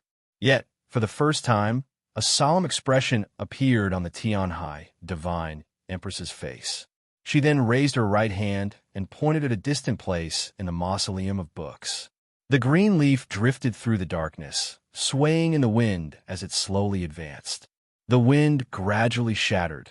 The darkness also shattered. The space that the green leaf passed through seemed to be torn apart by a boundless power. Countless cracks appeared and did not disappear even after a long time. The green leaf had arrived in the mausoleum of books. The river water leaped even more fiercely, and the green lotus grew into the night sky, as if it had escaped the shackles of the earth. Those lotus flowers grew to a height of several feet. The green leaf arrived on the divine path. Countless cracks appeared on the hard stone steps. The leaves and stones on both sides of the divine path madly surged towards the green leaf and then vanished without a trace, as if swallowed up by a vortex. The monoliths in the mausoleum all reacted to the green leaf's arrival. Countless ancient and mysterious qis seeped out of the rainforest and drifted towards the green leaf. Even the starlight spilling down from the night sky began to visibly bend, transforming into countless streams of light that shot towards the green leaf. Just what sort of Taoist technique was this? It was actually powerful to such a degree. It could actually touch the heavenly tome monoliths, actually change the trajectory of the starlight. Qin Changxing knew that this was not a Taoist technique. He gazed at the slowly drifting green leaf and sensed its boundless strength and unimaginable pressure. He finally understood why his martial uncle the Pope had been so meticulously caring for the green leaf, constantly watering it so that it could grow even more luxuriant. The green leaf was a miniature world. Within it was a heaven and earth, palaces and buildings, light and wind. Luo Luo had once lived in it, and he had also entered it. This was a real space, a real world. World could be divided into big and small, but to humans, their weight could be viewed as limitless. So whether it was the fallen leaves or the starlight, they would all be attracted over and then crushed into imperceptible dust. The Pope had used the green leaf as a sword, using a world to beat people. Under the illumination of the starlight, in the distortion of space, the green leaf seemed particularly insignificant, yet it was also a magnificent sight. In the green leaf, Qin Changxing seemed to see the entire world. Who would be able to resist such an attack? The green leaf slowly drifted over. It should have seemed very light, but it gave off an abnormally heavy feeling. Because this was a world. The Tianhai Divine Empress's expression also turned even more solemn. Her right hand, which was pointing toward a certain place in the mausoleum of books, suddenly dropped an inch, as if she was grasping an extremely heavy object. Chapter 662. The green leaf came out of the darkness. The Pope walked out of the darkness, his face so pale that it seemed transparent. The vast sea of stars in his eyes rapidly spun, like blazing flames. At the same time that the Pope offered his strongest move, using the green leaf world to attack the Tianhai Divine Empress, the two battles in Luoyang and by the stream tens of thousands of li away had also reached their most critical moments. The black rui that had already dissipated into a Taoist technique constructed countless fierce lines around the monastery of Eternal Spring. Clear light flickered in and out of existence, and an extremely cold qi enveloped the entire Taoist temple. The water in the vat was frozen into ice, and then the vat broke. The pea-sized lantern lights in the monastery were frozen into pearls of glass, and then broke. Even the lava gushing out of the cracked ground was instantly frozen. Taoist Ji's Taoist robe turned white, the color of frost, and also like the passing of time. As he gazed at the qi of black frost enveloping the Taoist temple and sensed the ripples of energy coming from the mausoleum of books, an extremely distant emotion suddenly appeared on his indifferent face. Clear light seeped out of his Taoist robe, flowing like clear water into the radiance of the stars that represented the Taoist technique. The Taoists that were still alive in the monastery of eternal spring vomited blood as they incessantly recited the Taoist canon. An extremely complex and incomprehensible syllable rose from Taoist Ji's lips. This was the last scroll of the 3,000 Taoist canons, the most difficult to understand dragon language, the most profound essence of the Taoist technique. With the appearance of this syllable, the darkness over Luoyang suddenly trembled. The Taoist technique formed from the jade Rui instantly froze, and the chi of black frost in the night sky began to retreat at a visible rate. Taoist Ji pulled out his long sword and attacked for the first time. The sword of the Taoist technique slashed down. A mindless yet extremely uneasy shriek resounded in the darkness, and soon after, there was the sound of countless shattering. Countless tiny shattering sounds could be heard. The shattered vat continued to shatter, and the large transparent block of ice within the vat also shattered. The pearl-like lantern lights also shattered, and the frozen lava also shattered, shattering into powder, melting into clear water, transforming into mist. Frost and snow both shattered, and the world of glass was once more ruled by clear light. Tens of thousands of li away, by the stream near the old temple, the monk walked up to the Tianhai Divine Empress. The Tianhai Divine Empress's eyes became incomparably bright, golden flames gushing out as if a phoenix was about to be reborn from within. These were a pair of true phoenix eyes. As far as her eyes could see, the blood lotus fragments on the stream floated up like living creatures with spiritual awareness and covered the monk's body. Then they shattered into pieces like maple leaves. Beneath each blood lotus that split, the monk's robe and skin would split as well. What flowed out wasn't blood, but a milky white ray of light.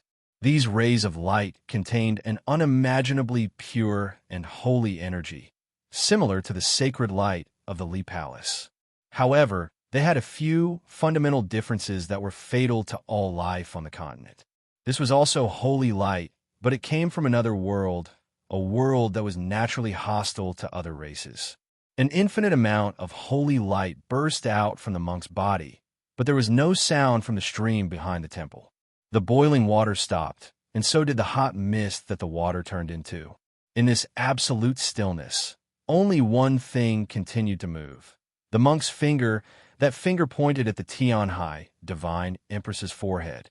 The green leaf arrived at the peak of the mausoleum of books, in front of the Tianhai, Divine Empress. This was a real world. The trees and stones of the mausoleum sensed this real, incalculable weight. They trembled uneasily and began to cave in. If she were still in her peak state, perhaps she would not have found it so troublesome. But she had already left the realm of concealment, unable to exist with the world or hide with it. If her body, Tao, and soul were all present, she might have been able to forcefully block this world, just like that man called Chun Xuanba had done many years ago in the Garden of Zhou. But her Taoist technique had been broken by Taoist Ji in Luoyang, and her soul had been suppressed by the monk by Xining Village's stream. At this moment, it was her own body at the peak of the mausoleum of books. Even though she was the body of a true phoenix, she could not endure the arrival of a world. What would she do? Would she perish here? Just when everyone was gazing up at the peak of the mausoleum of books, all sorts of emotions in their hearts, waiting for the final moment to arrive, an extremely bright and clear phoenix cry resounded through the night sky. From Xiualao City to the Longevity Sect, from the Great Western Continent to the Cloud Grave, no sound could be heard in the entire world, only this phoenix cry. This phoenix cry was tyrannical to the extreme, proud to the extreme. The starlight spilling down from the night sky was refracted by the green leaf and then torn apart by the phoenix cry, instantly scattering and vanishing. The fearful cries of the monsters on the solitary peak of the Cloud Grave and the sounds of them fleeing suddenly vanished, as if it had become a true grave. By the stream, the golden flames exuding from her eyes were covered in a heart-chilling, fiendish intent. The stream water and stones began to burn, as did the fragments of the blood lotus. The stream water moved, the stones moved, the trees moved, and the wind also moved. The wind lightly ruffled her clothes. Her soul swayed, growing from several dozen zhang to several hundred zhang, until it could only be looked up as if it wanted to touch the night sky. Before this massive figure that seemed to be formed from the starry sky, the monk in the stream was like an ant. The sacred light exuded from his body was like an unremarkable lamp, instantly suppressed to the point that it was about to be extinguished.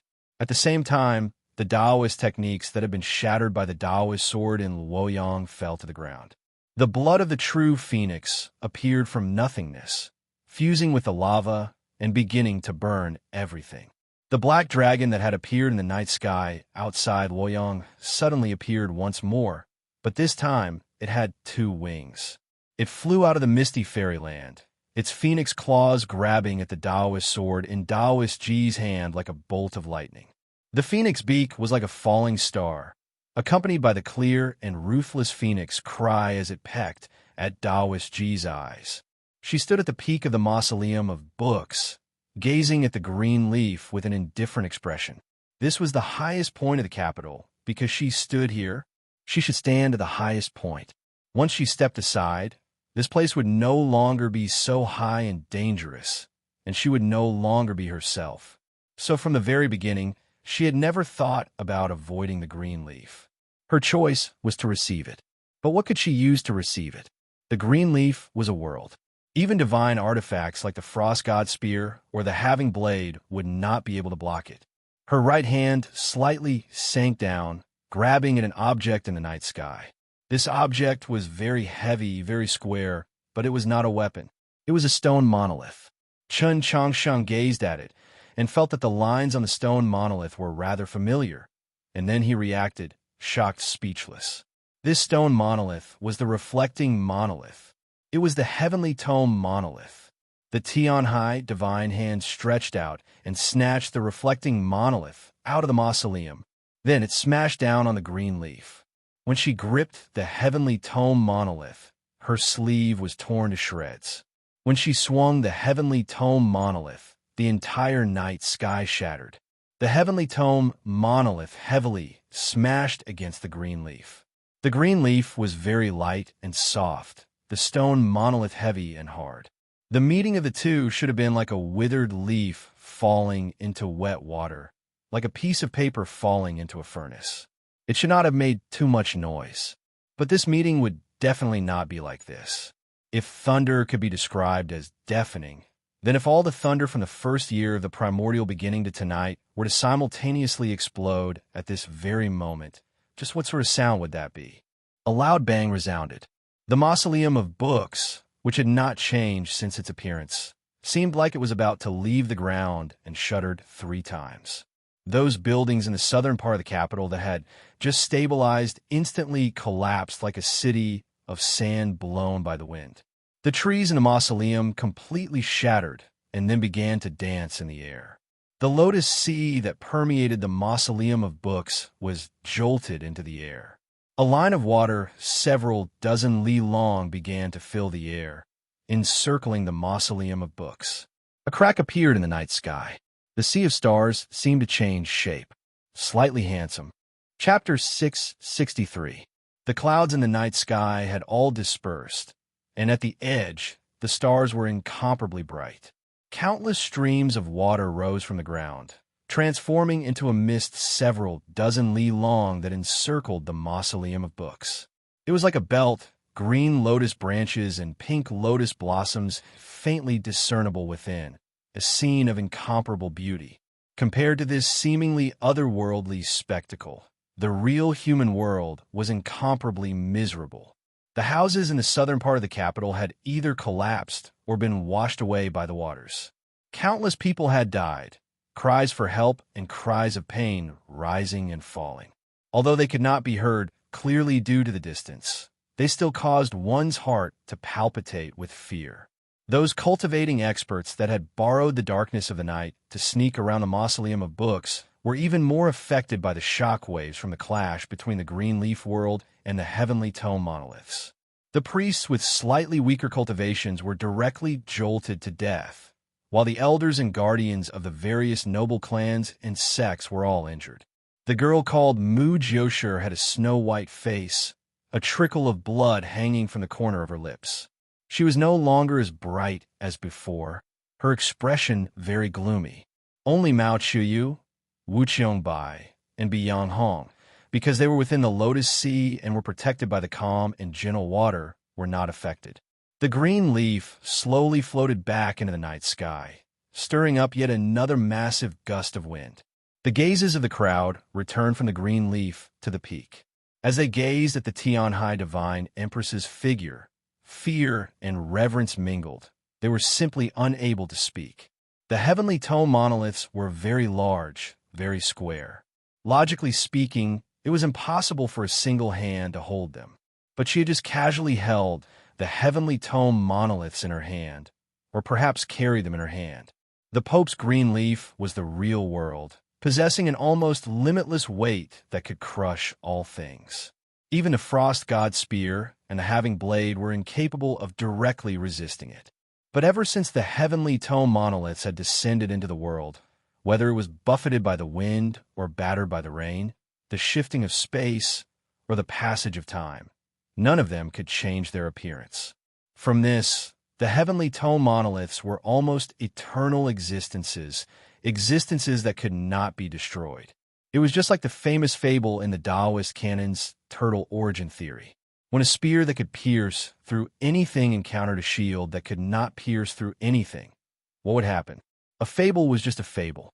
It did not give a true answer, and the first encounter between the green leaf and the heavenly tone monoliths also did not give a conclusion. From this perspective, the heavenly tone monoliths were the most suitable and most powerful weapon against the green leaf world. The problem was, besides the Tianhai Divine Empress, who else had the terrifying ability to wield a heavenly tone monolith as a weapon? Who had such a grand spirit, daring to think of using the heavenly tone monoliths as weapons? This world-shaking battle had not yet ended. It had just begun when the starlight refracted once more and space distorted once more. The green leaf once more floated towards the peak of the mausoleum of books. The rivers and mountains were all within. Countless sounds rang out one after another. That was earth splitting, that was moving mountains, that was breaking rivers, that was the world descending again. The Tianhai Divine Empress raised the stone monolith and once more smashed it at the green leaf. Unlike the previous time, there was no sound this time. Not to mention all the thunder since ancient times, there wasn't even the chirping of dying insects in the autumn rain. There was only silence. That was because all of the weight, power, and aura were perfectly circulating back and forth between the green leaf and the stone tablet. None of it was released into the world. The ground at the peak of the mausoleum of books suddenly sank half a foot. The Tianhai Divine Empress's complexion paled. A trickle of blood flowed from her finger and dyed a corner of the stone monolith red. The Pope's complexion paled even more. His divine crown seemed to be covered in dust, and the wrinkles on his face were so deep that they seemed like a lush plateau that had not seen rain for 1,000 years. The several dozen li of water in the middle of the mausoleum of books fell to the ground like a torrential rain. The green leaf was like wet paper sticking to the heavenly tone monolith. It incessantly trembled, the surface of the leaf gradually tearing. It was obvious that in this clash of extreme strength, the Tianhai Divine Empress already held the advantage. The two most powerful masters of the Tao in the Orthodoxy's 1,000-year history and the mysterious monk from the other continent were both supreme experts of the saint level. The Tianhai Divine Empress held the heavenly tome monolith and fought separately with her body and soul. She was not at a disadvantage, and even seemed to be on the verge of obtaining victory in these 3 battles. So tyrannical, so powerful, regardless of the final result, everyone was forced to admit that she was the strongest expert beneath the starry sky. The highest point was the summit, and the strongest could not be stronger. The phoenix danced through the 9 heavens, but in the end, it had to descend. The battle between the Tianhai Divine Empress and the three saints had reached its most crucial moment. She had displayed an unimaginable level of strength, as well as all of her strength. This also meant that it was impossible for her to have an even more inconceivable method. Byung-hong was well aware of this principle. He knew that the moment he had been waiting for had finally arrived. He glanced at Wu Qiongbai, and the string binding his fingers suddenly snapped inch by inch. Wu Qiongbai's face was pale. The horsetail whisk in her hand began to dance at high speeds, collecting the several dozen pieces of the string into it. The chi of silent extinction, like the cold waves of the Dead Sea, was suddenly mixed with a fresh chi of life. These two completely different chis not only did not clash with each other, but in an extremely short amount of time, they truly fused together, creating an indescribable aura of ancientness. Life and silent extinction had originally been two sides of the same coin. Only when they fused together could the truth of the world be revealed. The lotus leaves incessantly swayed, and the lotus flowers within churned.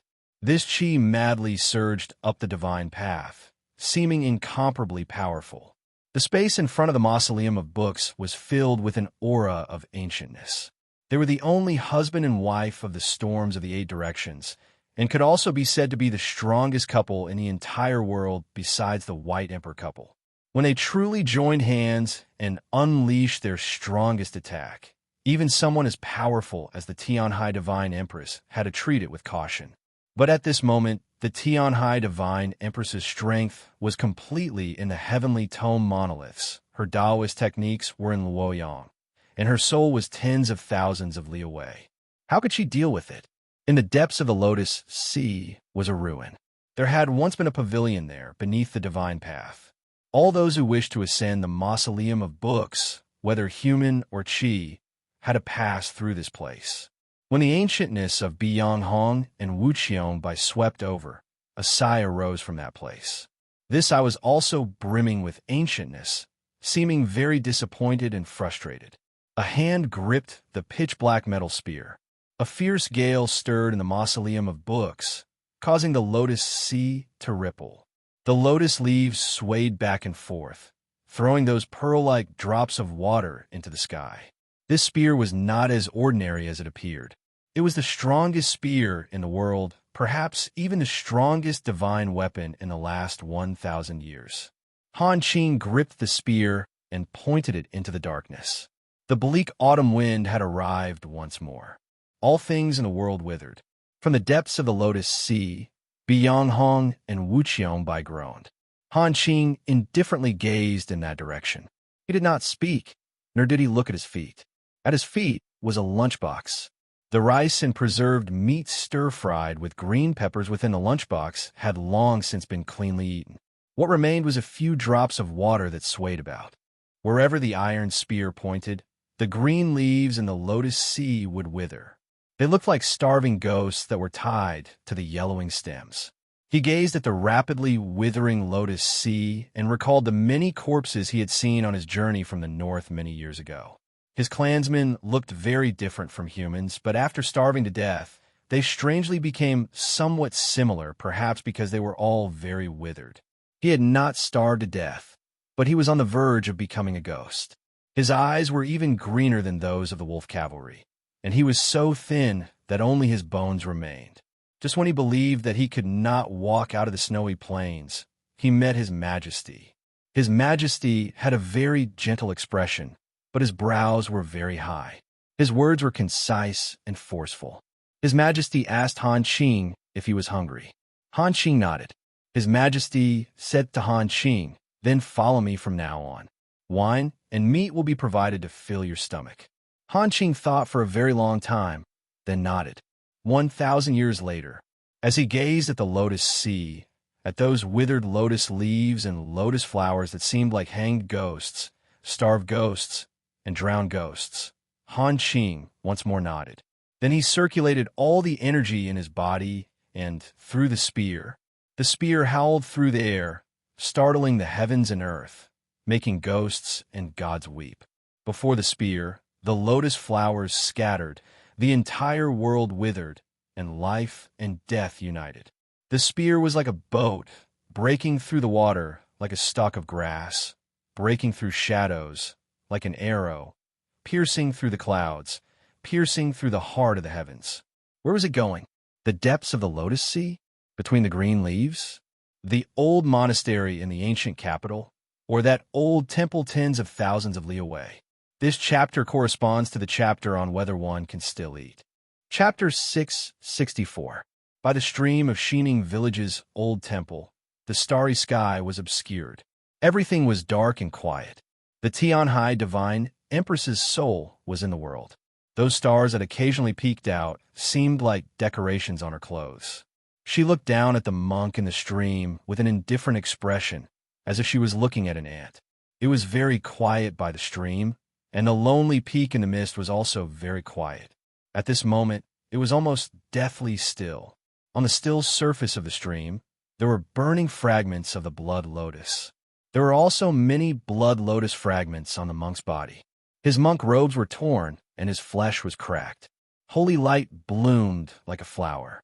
An indescribable divine might descended from the sky, crushing the holy light emitted by the monk like a firefly. In the dimming holy light, the monk's expression became more and more tranquil.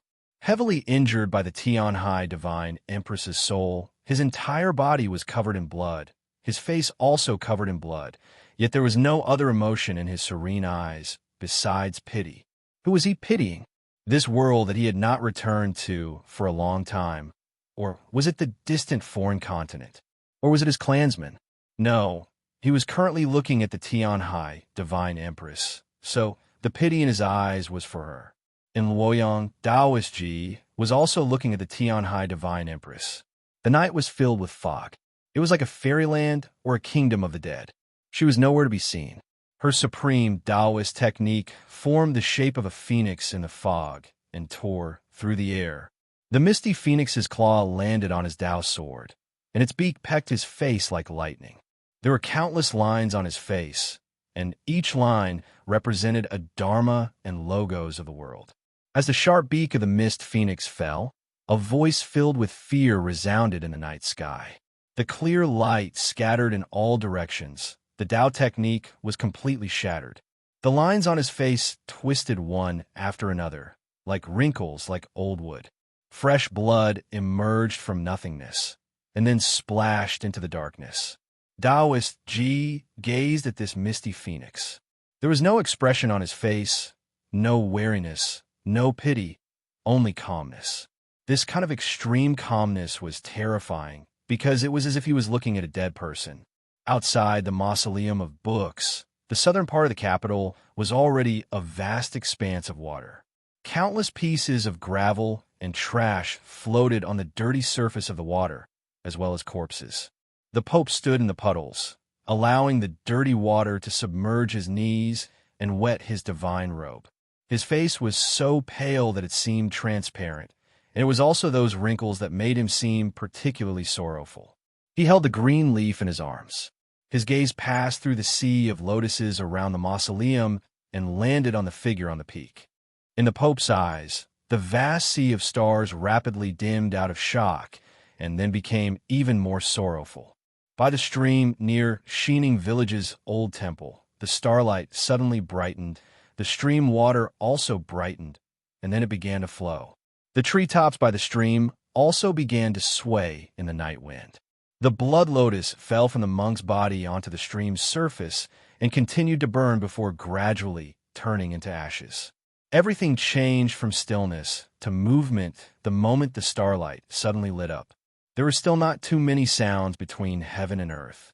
The innumerable lives on the lonely peak in the mist were kneeling on the ground, trembling, not daring to look towards a stream bank at all. Naturally, they didn't know why the starlight had brightened. The reason why the starlight became brighter was because a crack had appeared on the figure that spanned between heaven and earth. As a result, some of the stars that had been covered were revealed. This crack was very large enough to contain several mountains. Looking from the ground, it seemed like a large hole had been torn in the night sky. Star radiance spilled out from this large hole, looking just like blood. In Luoyang, the Taoist monastery had already been reduced to ruins. Taoist Ji stood in front of the ruins, the countless lines on his face already bent and even broken. He also seemed like a ruin. His face was still devoid of expression. He only quietly gazed at the phoenix that had appeared in the mist. The misty phoenix's two wings were already fully unfurled, spanning two long streets. As they flapped, rubble flew from the eaves, and then they stopped. The bolt of lightning in the night sky had vanished without a trace. The phoenix's beak had left the Taoist's sword, and one could faintly see a hint of shattering in the phoenix's eyes.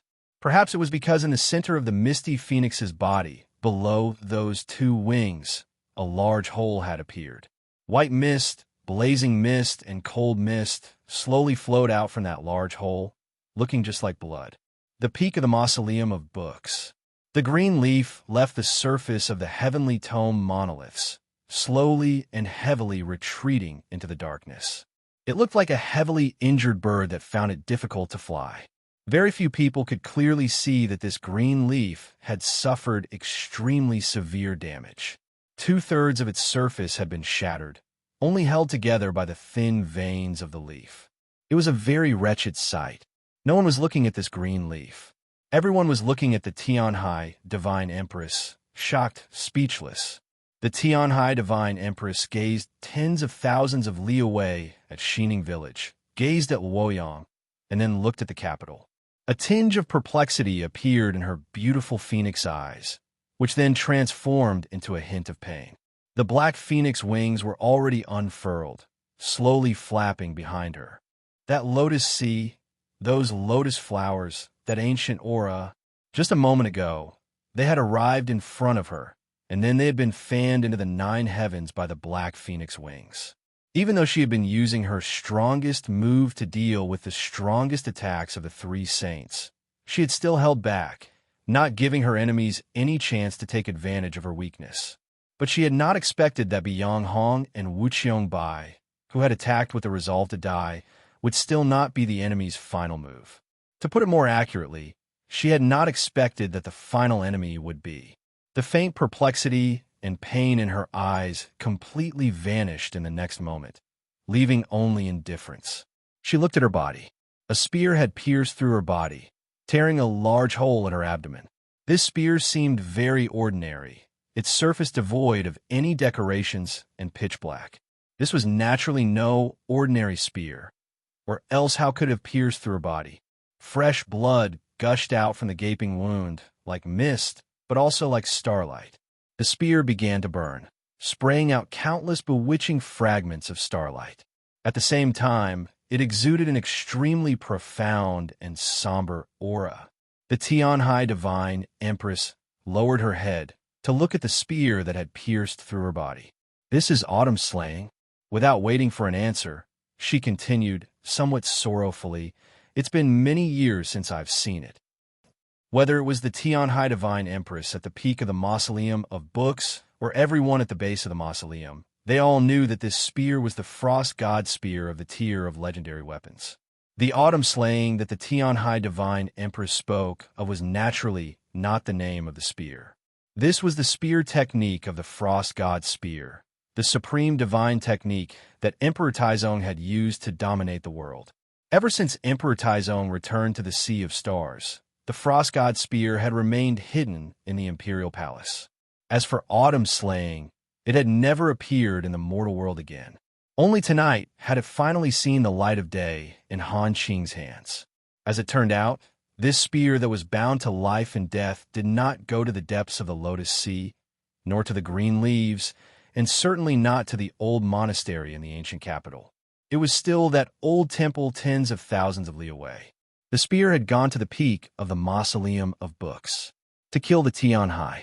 I will be leaving tomorrow and will not be able to write until very late. Thus, this update will be late at night. I will inform everyone in advance. Chapter 665. Blood gushed out of the Tianhai Divine Empress's abdomen, flowing along the spear and falling to the ground. Encountering the wind, it transformed into a golden flame. Even so, her face, illuminated by the light of the fire, was still pale and colorless. Just like her eyes, They were devoid of emotion. Autumn slaying was truly a good slaying. I truly did not think it would be you. Because in my eyes, you were born noble and unsullied. Although you are not human, you value friendship and righteousness more than anyone else. When she said these words, she finally stopped referring to herself as we. Perhaps there was some deeper meaning, or perhaps it was because of pain, or perhaps it was just habit. She was used to treating her as an equal, human or inhuman. The lotus sea at the base of the divine path seemed rather disorderly under the blowing of the night wind, like a paddy field waiting to be harvested, welcoming a sudden torrential rain. The spear was already silent. The autumn wind gradually stirred, and frost descended upon the world. The edges of the lotus leaves were embroidered with white lines, the pink lotus flowers seeming to freeze. Han Qing stood in the lotus sea, his figure very lonely. It was impossible to imagine that it was he who had used the frost god spear to execute the autumn slaying and change history. Everyone around the mausoleum of books was stunned. No one noticed that the Tian Hai Divine Empress's words concealed some important information. He gazed at the peak of the mausoleum of books, a tinge of disappointment appearing on his elderly face. Friendship. The Tian Hai Divine Empress suddenly smiled, her smile somewhat pale. Yes, a demon crown prince who has lived among the humans for 1,000 years, just where his friendship should fall, is truly a problem. The mausoleum of books was deathly still. Upon hearing these words, everyone was even more shocked, countless gazes falling upon Han Qing. Divine General Han Qing was actually not a human, but a demon? And he was the demon crown prince? A demon crown prince would actually risk his life for the great Zhou, bravely serving as the vanguard in the war against the demons, eventually becoming the continent's #1 divine general. A demon crown prince would actually willingly guard the mausoleum of books for 600 years, until tonight, deeply loved and trusted by the people. Deeper in the Lotus Sea, Bianghong and Wuqiong did not react. In the darkness, the Pope also did not make a sound. It was obvious that these experts that had entered the divine domain had already known of this secret. The Tian Hai Divine Empress calmly asked him, "Why do you want to kill us?" Han Qing was silent for a very long time, then said, "I am the Demon Crown Prince, and even more so, a loyal minister of the Great Zhou." The Tian Hai Divine Empress replied, "If you're a loyal subject, you should be loyal to us. This is His Majesty's last order. I must carry it out," Han Qing said to her. The Tian Hai Divine Empress gazed at the Lotus Sea and leisurely said, "So even today, to you, the Great Zhou still only has Emperor Taizong." Han Qing said, "To me, the Empress is also His Majesty." The Tian Hai Divine Empress suddenly asked, "How did Taizong treat you?" After a moment of silence, Han Qing said, "His Majesty treats me like a brother." The Tian Hai Divine Empress jeered, "Your brothers and sisters are already dead, hanging in the Lingyan Pavilion." Han Qing did not speak, because he did not know what to say. The Tian Hai Divine Empress said, "Emperor Taizong used you and also doubted you. Before his death, he forced you to swear an oath to the starry sky that you would guard the mausoleum for the rest of your life and never come out into the world. Otherwise, 600 years ago, you would have already entered the divine domain. In the end, it was we who thought of a way to remove these shackles on your body. We have treated you with kindness." Han Qing took in a deep breath, then said, "The Empress treated me as a bosom friend.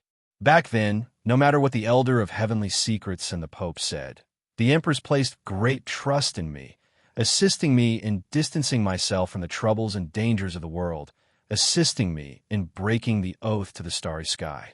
It can be said that this kindness is as deep as the sea." The Tian Hai Divine Empress added, "We also promised you that we would definitely lead the army into Shualao City and have you personally kill the Demon Lord." At these words, those gazes on Han Qing became even more solemn.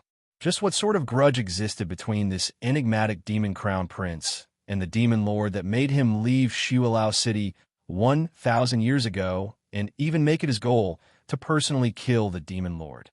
Principal Shang made the same promise to me. After a moment of silence, Han Qing said, "If I can complete His Majesty's final order, the demon lord will die tonight." It was very quiet in the direction of Luoyang. These words were like thunder. A perplexed look appeared on the Tianhai divine empress's face. Is that so? Is he also going to die? These words contained the word death and the word also. Han Qing heard them, and for some reason, he felt like the armor on his body had become countless times heavier, making it somewhat difficult to breathe. The Empress's kindness to me is as heavy as a mountain, as heavy as the sea, far surpassing His Majesty's. But His Majesty's kindness is first. If not for His Majesty, I would have died 1,000 years ago. The kindness of a single meal is not something I dare to forget, because that was the beginning of everything. As he said these words, his voice slightly trembled, not at all confident. It was somewhat like he was trying to forcefully convince someone, or perhaps convince himself. Now that things had come to this, there was no need to say anything more. Words had come to this, had come to an end. The Tianhai Divine Empress had no further interest in speaking with him. Her gaze moved up from the Lotus Sea to the distant capital. The occasional light of fire could be seen in the streets of the capital, and shouts could be heard once more. It was very chaotic, but there was one region that was very quiet, pitch black. Even after dying for so many years, you are still not willing to let me go. That man had already died several centuries ago. She had ascended the throne as a woman, driven his descendants out of the capital, and subjected them to endless humiliation. She believed that she had succeeded in returning all the pain she had suffered back then, that she was the final victor. Yet tonight, she realized that after so many years, she was still fighting with that man. That place was the Great Zhou Imperial Palace, the Orthodox Academy, and the 100 Her Garden. Since many years ago, she had lived in these places, fought in these places, and seen many people and things. Only now did she understand that nothing had truly changed. Now, you should be able to die, right? In front of the Taoist temple in Luoyang, Taoist Ji gazed at the gradually fading misty phoenix, clearly somewhat exhausted. Please leave in a good manner. By the stream in Xining village, a monk gazed at the gradually fading soul, his expression somewhat sorrowful. I'm sorry. In the darkness of the capital, the Pope gazed at her on the peak of the mausoleum of books, his elderly face brimming with sorrow.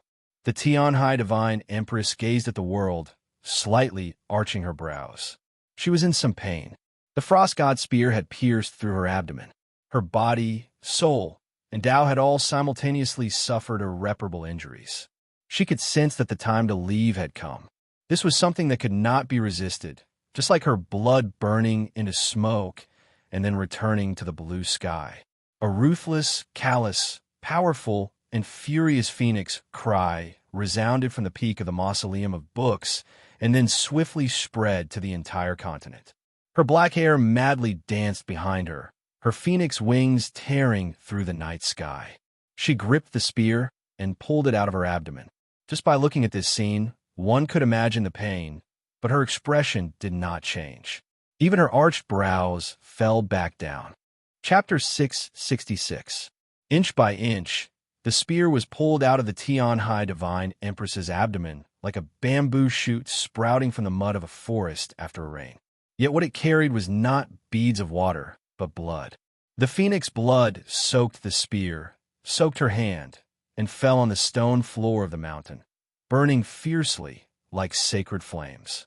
In the light of the fire, her figure was particularly clear, her madly dancing black hair and phoenix wings making them seem extremely gloomy and gloomy. A ruthless, furious, almost crazed phoenix cry spread from the peak of the mausoleum of books to the rest of the world. In an instant, it enveloped the entire capital. Many cultivators of lower cultivation were knocked unconscious, and some people who were even closer even exploded, transforming into blossoms of blood. The spear was finally completely pulled out and grasped in the Tianhai Divine Empress's hand. Her entire body was covered in blood as she stood on the peak of the mausoleum of books, tottering. The night sky was cloudless for tens of thousands of li, yet a few drops of rain suddenly began to descend, landing on her peerlessly beautiful face. It seemed like she would collapse in the next moment, but in the end, she did not collapse. With a crack, a bolt of lightning descended, illuminating the peak of the mausoleum of books and driving away the raindrops, allowing everyone to see the scene on the peak. Descending with the lightning was the spear. The frost god's spear landed on the peak of the mausoleum of books, still firmly gripped in her left hand. The mausoleum fiercely trembled for a moment. She waved her right hand, raising the heavenly tome monolith and smashing it into the darkness in front of the mausoleum of books. The darkness seemed empty, but the reflecting monolith flew through the air, actually smashing open a path in the night sky and arriving in front of the ruins of the southern part of the city, several li away. The green leaf on the heavenly tome monolith shattered with it, scattering into countless threads that began to coil around the Pope. The Pope extended his hand, once more picking up the green leaf from the night sky and placing it in front of him. Noiselessly and with a flash of clear light, the reflecting monolith vanished, returning to its place in the mausoleum of books. The green leaf had also truly disappeared, and there were only 3 leaves left in the pot. The Tianhai Divine Empress's body, Tao, and soul had all been heavily injured. Her last sliver of life no longer existed, on the verge of vanishing into the sea of stars. This was a matter that everyone had already confirmed, but they also confirmed that as the descendant of Emperor Taizong, the true ruler of the continent, a mighty figure whose traces could never be erased from the history of the human race, the Divine Empress would definitely not quietly die.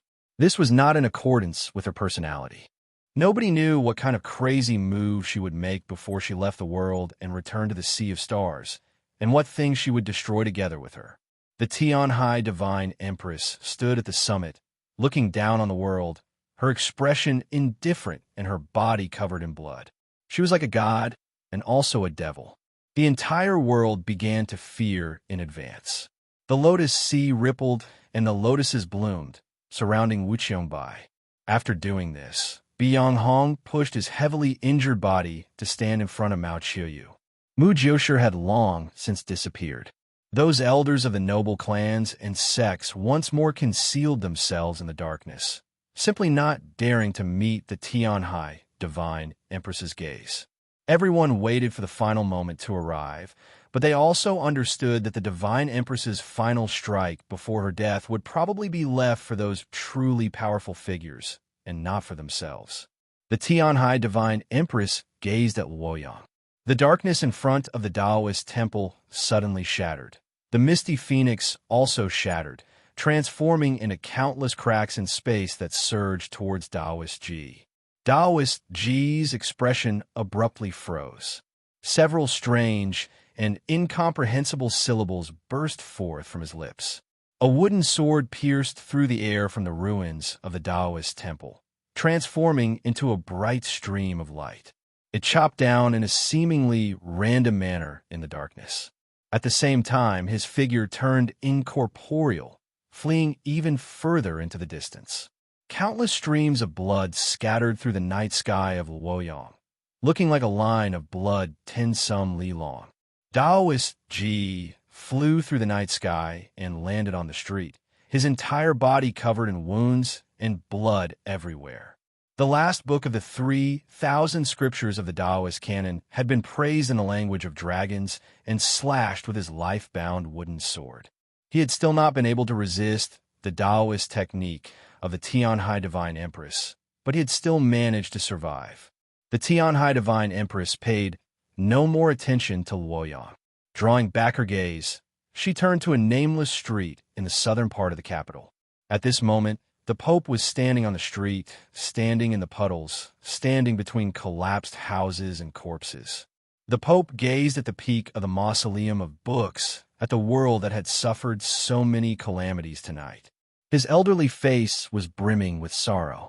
The entire world was extremely quiet, waiting for the final contest between these two saints. Suddenly, the Pope put down the green leaf in his hand.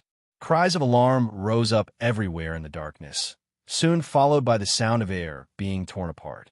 Countless experts of the Li Palace, disregarding the Tianhai Divine Empress's gaze, desperately rushed over, because everyone could clearly see that the Pope was prepared to let go. The Pope was prepared to leave this world together with the Tian High Divine Empress and return to the Sea of Stars. Time seemed to slow, but in reality, it passed at a normal pace. Nothing happened. The world was still very quiet. The green leaf slowly drifted in the puddles of corpses and bricks. At the peak of the mausoleum of books, the Tian High Divine Empress's lips perked up, revealing a mocking smile. She was mocking her former companion. Truly boring. How could we follow your wishes? Divine General Han Qing stood at the end of the divine path, gazing at the peak, the emotions in his eyes rather complex. The Pope had put down the green leaf, but the Divine Empress had not moved against him. But even if he really could put down that lunchbox, the Empress would probably not let him go, right? Those complicated emotions vanished in a flash. Han Qing truly calmed down, waiting for the moment when the spear pierced through his body. Suddenly, the starlight at the peak of the mausoleum of books scattered. A straight path appeared in the night sky. Soon after, the howl of a spear like a thunderclap resounded. With a wave of the Tian High Divine Empress's sleeve, the frost god's spear pierced through the darkness like a bolt of lightning, flying toward a certain place in the capital. She did not even glance at Han Qing. This sort of disregard was her true mood and attitude.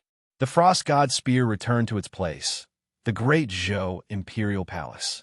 In the distant capital, an extremely heavy crash resounded, soon followed by the collapse of a building. They watched as he built that building. He built that building. They watched as his building collapsed. We will destroy your building. The building collapsed from the high platform, fell to the ground, and was smashed to pieces. The most famous building in the capital for several centuries, the Lingyan Pavilion, the symbol of the Great Zhou dynasty, disappeared just like that. The torrential rain over Chang'an Mountains was still falling, corpses strewn about in the rain. The sixth-ranked divine general of the continent, Tian Shui, was the divine empress's most loyal subordinate. The Han province army he led was the strongest in the Great Zhou Northern Army. Although they had been ambushed tonight, their resistance had been the fiercest, and they had suffered the most grievous casualties.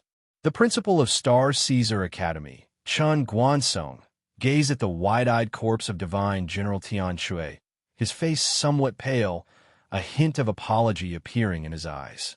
Tonight, if he had not used his status as his teacher to successfully ambush Tian Shui with the army and the experts of the Tian Hai clan, it would have been impossible to halt the advance of the Han province army. Your teacher will assuredly fulfill your dying wish and lead the army into Xiulao City. So Tian Shui, you can rest in peace. An indifferent voice suddenly rang out in the rainy night. Do you think you have the right? Chapter 667. Chun Guansong was an extremely senior member of the Great Zhou army, skilled in enduring silently, deeply trusted by the Divine Empress. He had managed Star Gazing Academy for many years, had a large number of disciples in the army, and his strength was unfathomable.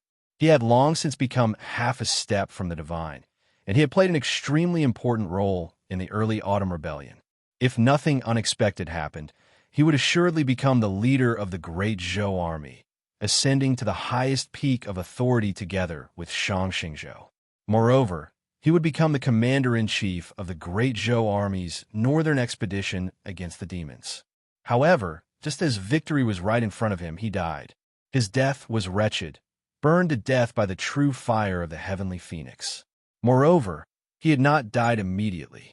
He had been burned for a very long time before he stopped breathing. Before dying, he experienced the most painful torture in the human world, because this was the Tian Hai Divine Empress's vengeance. Before she left this world, she had avenged him ahead of time. At the same time, she had avenged those subordinates who had been loyal to her to the death. With a wave of her sleeve, she transformed divine General Tian Shui's corpse into flames, bestowing upon him the glory of returning to the Sea of Stars with her. Then, she went 10,000 li away, once more shrouding the starry sky. Stepping on the stream, she slapped a palm at the monk. Countless specks of starlight fell along with her palm.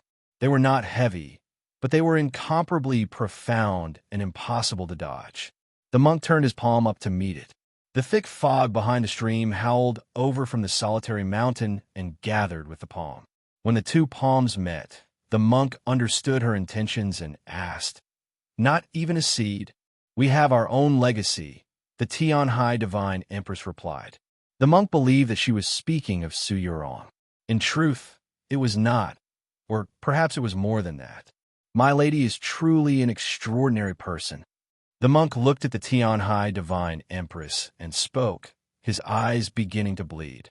This was the first time he had expressed reverence towards the Tianhai Divine Empress.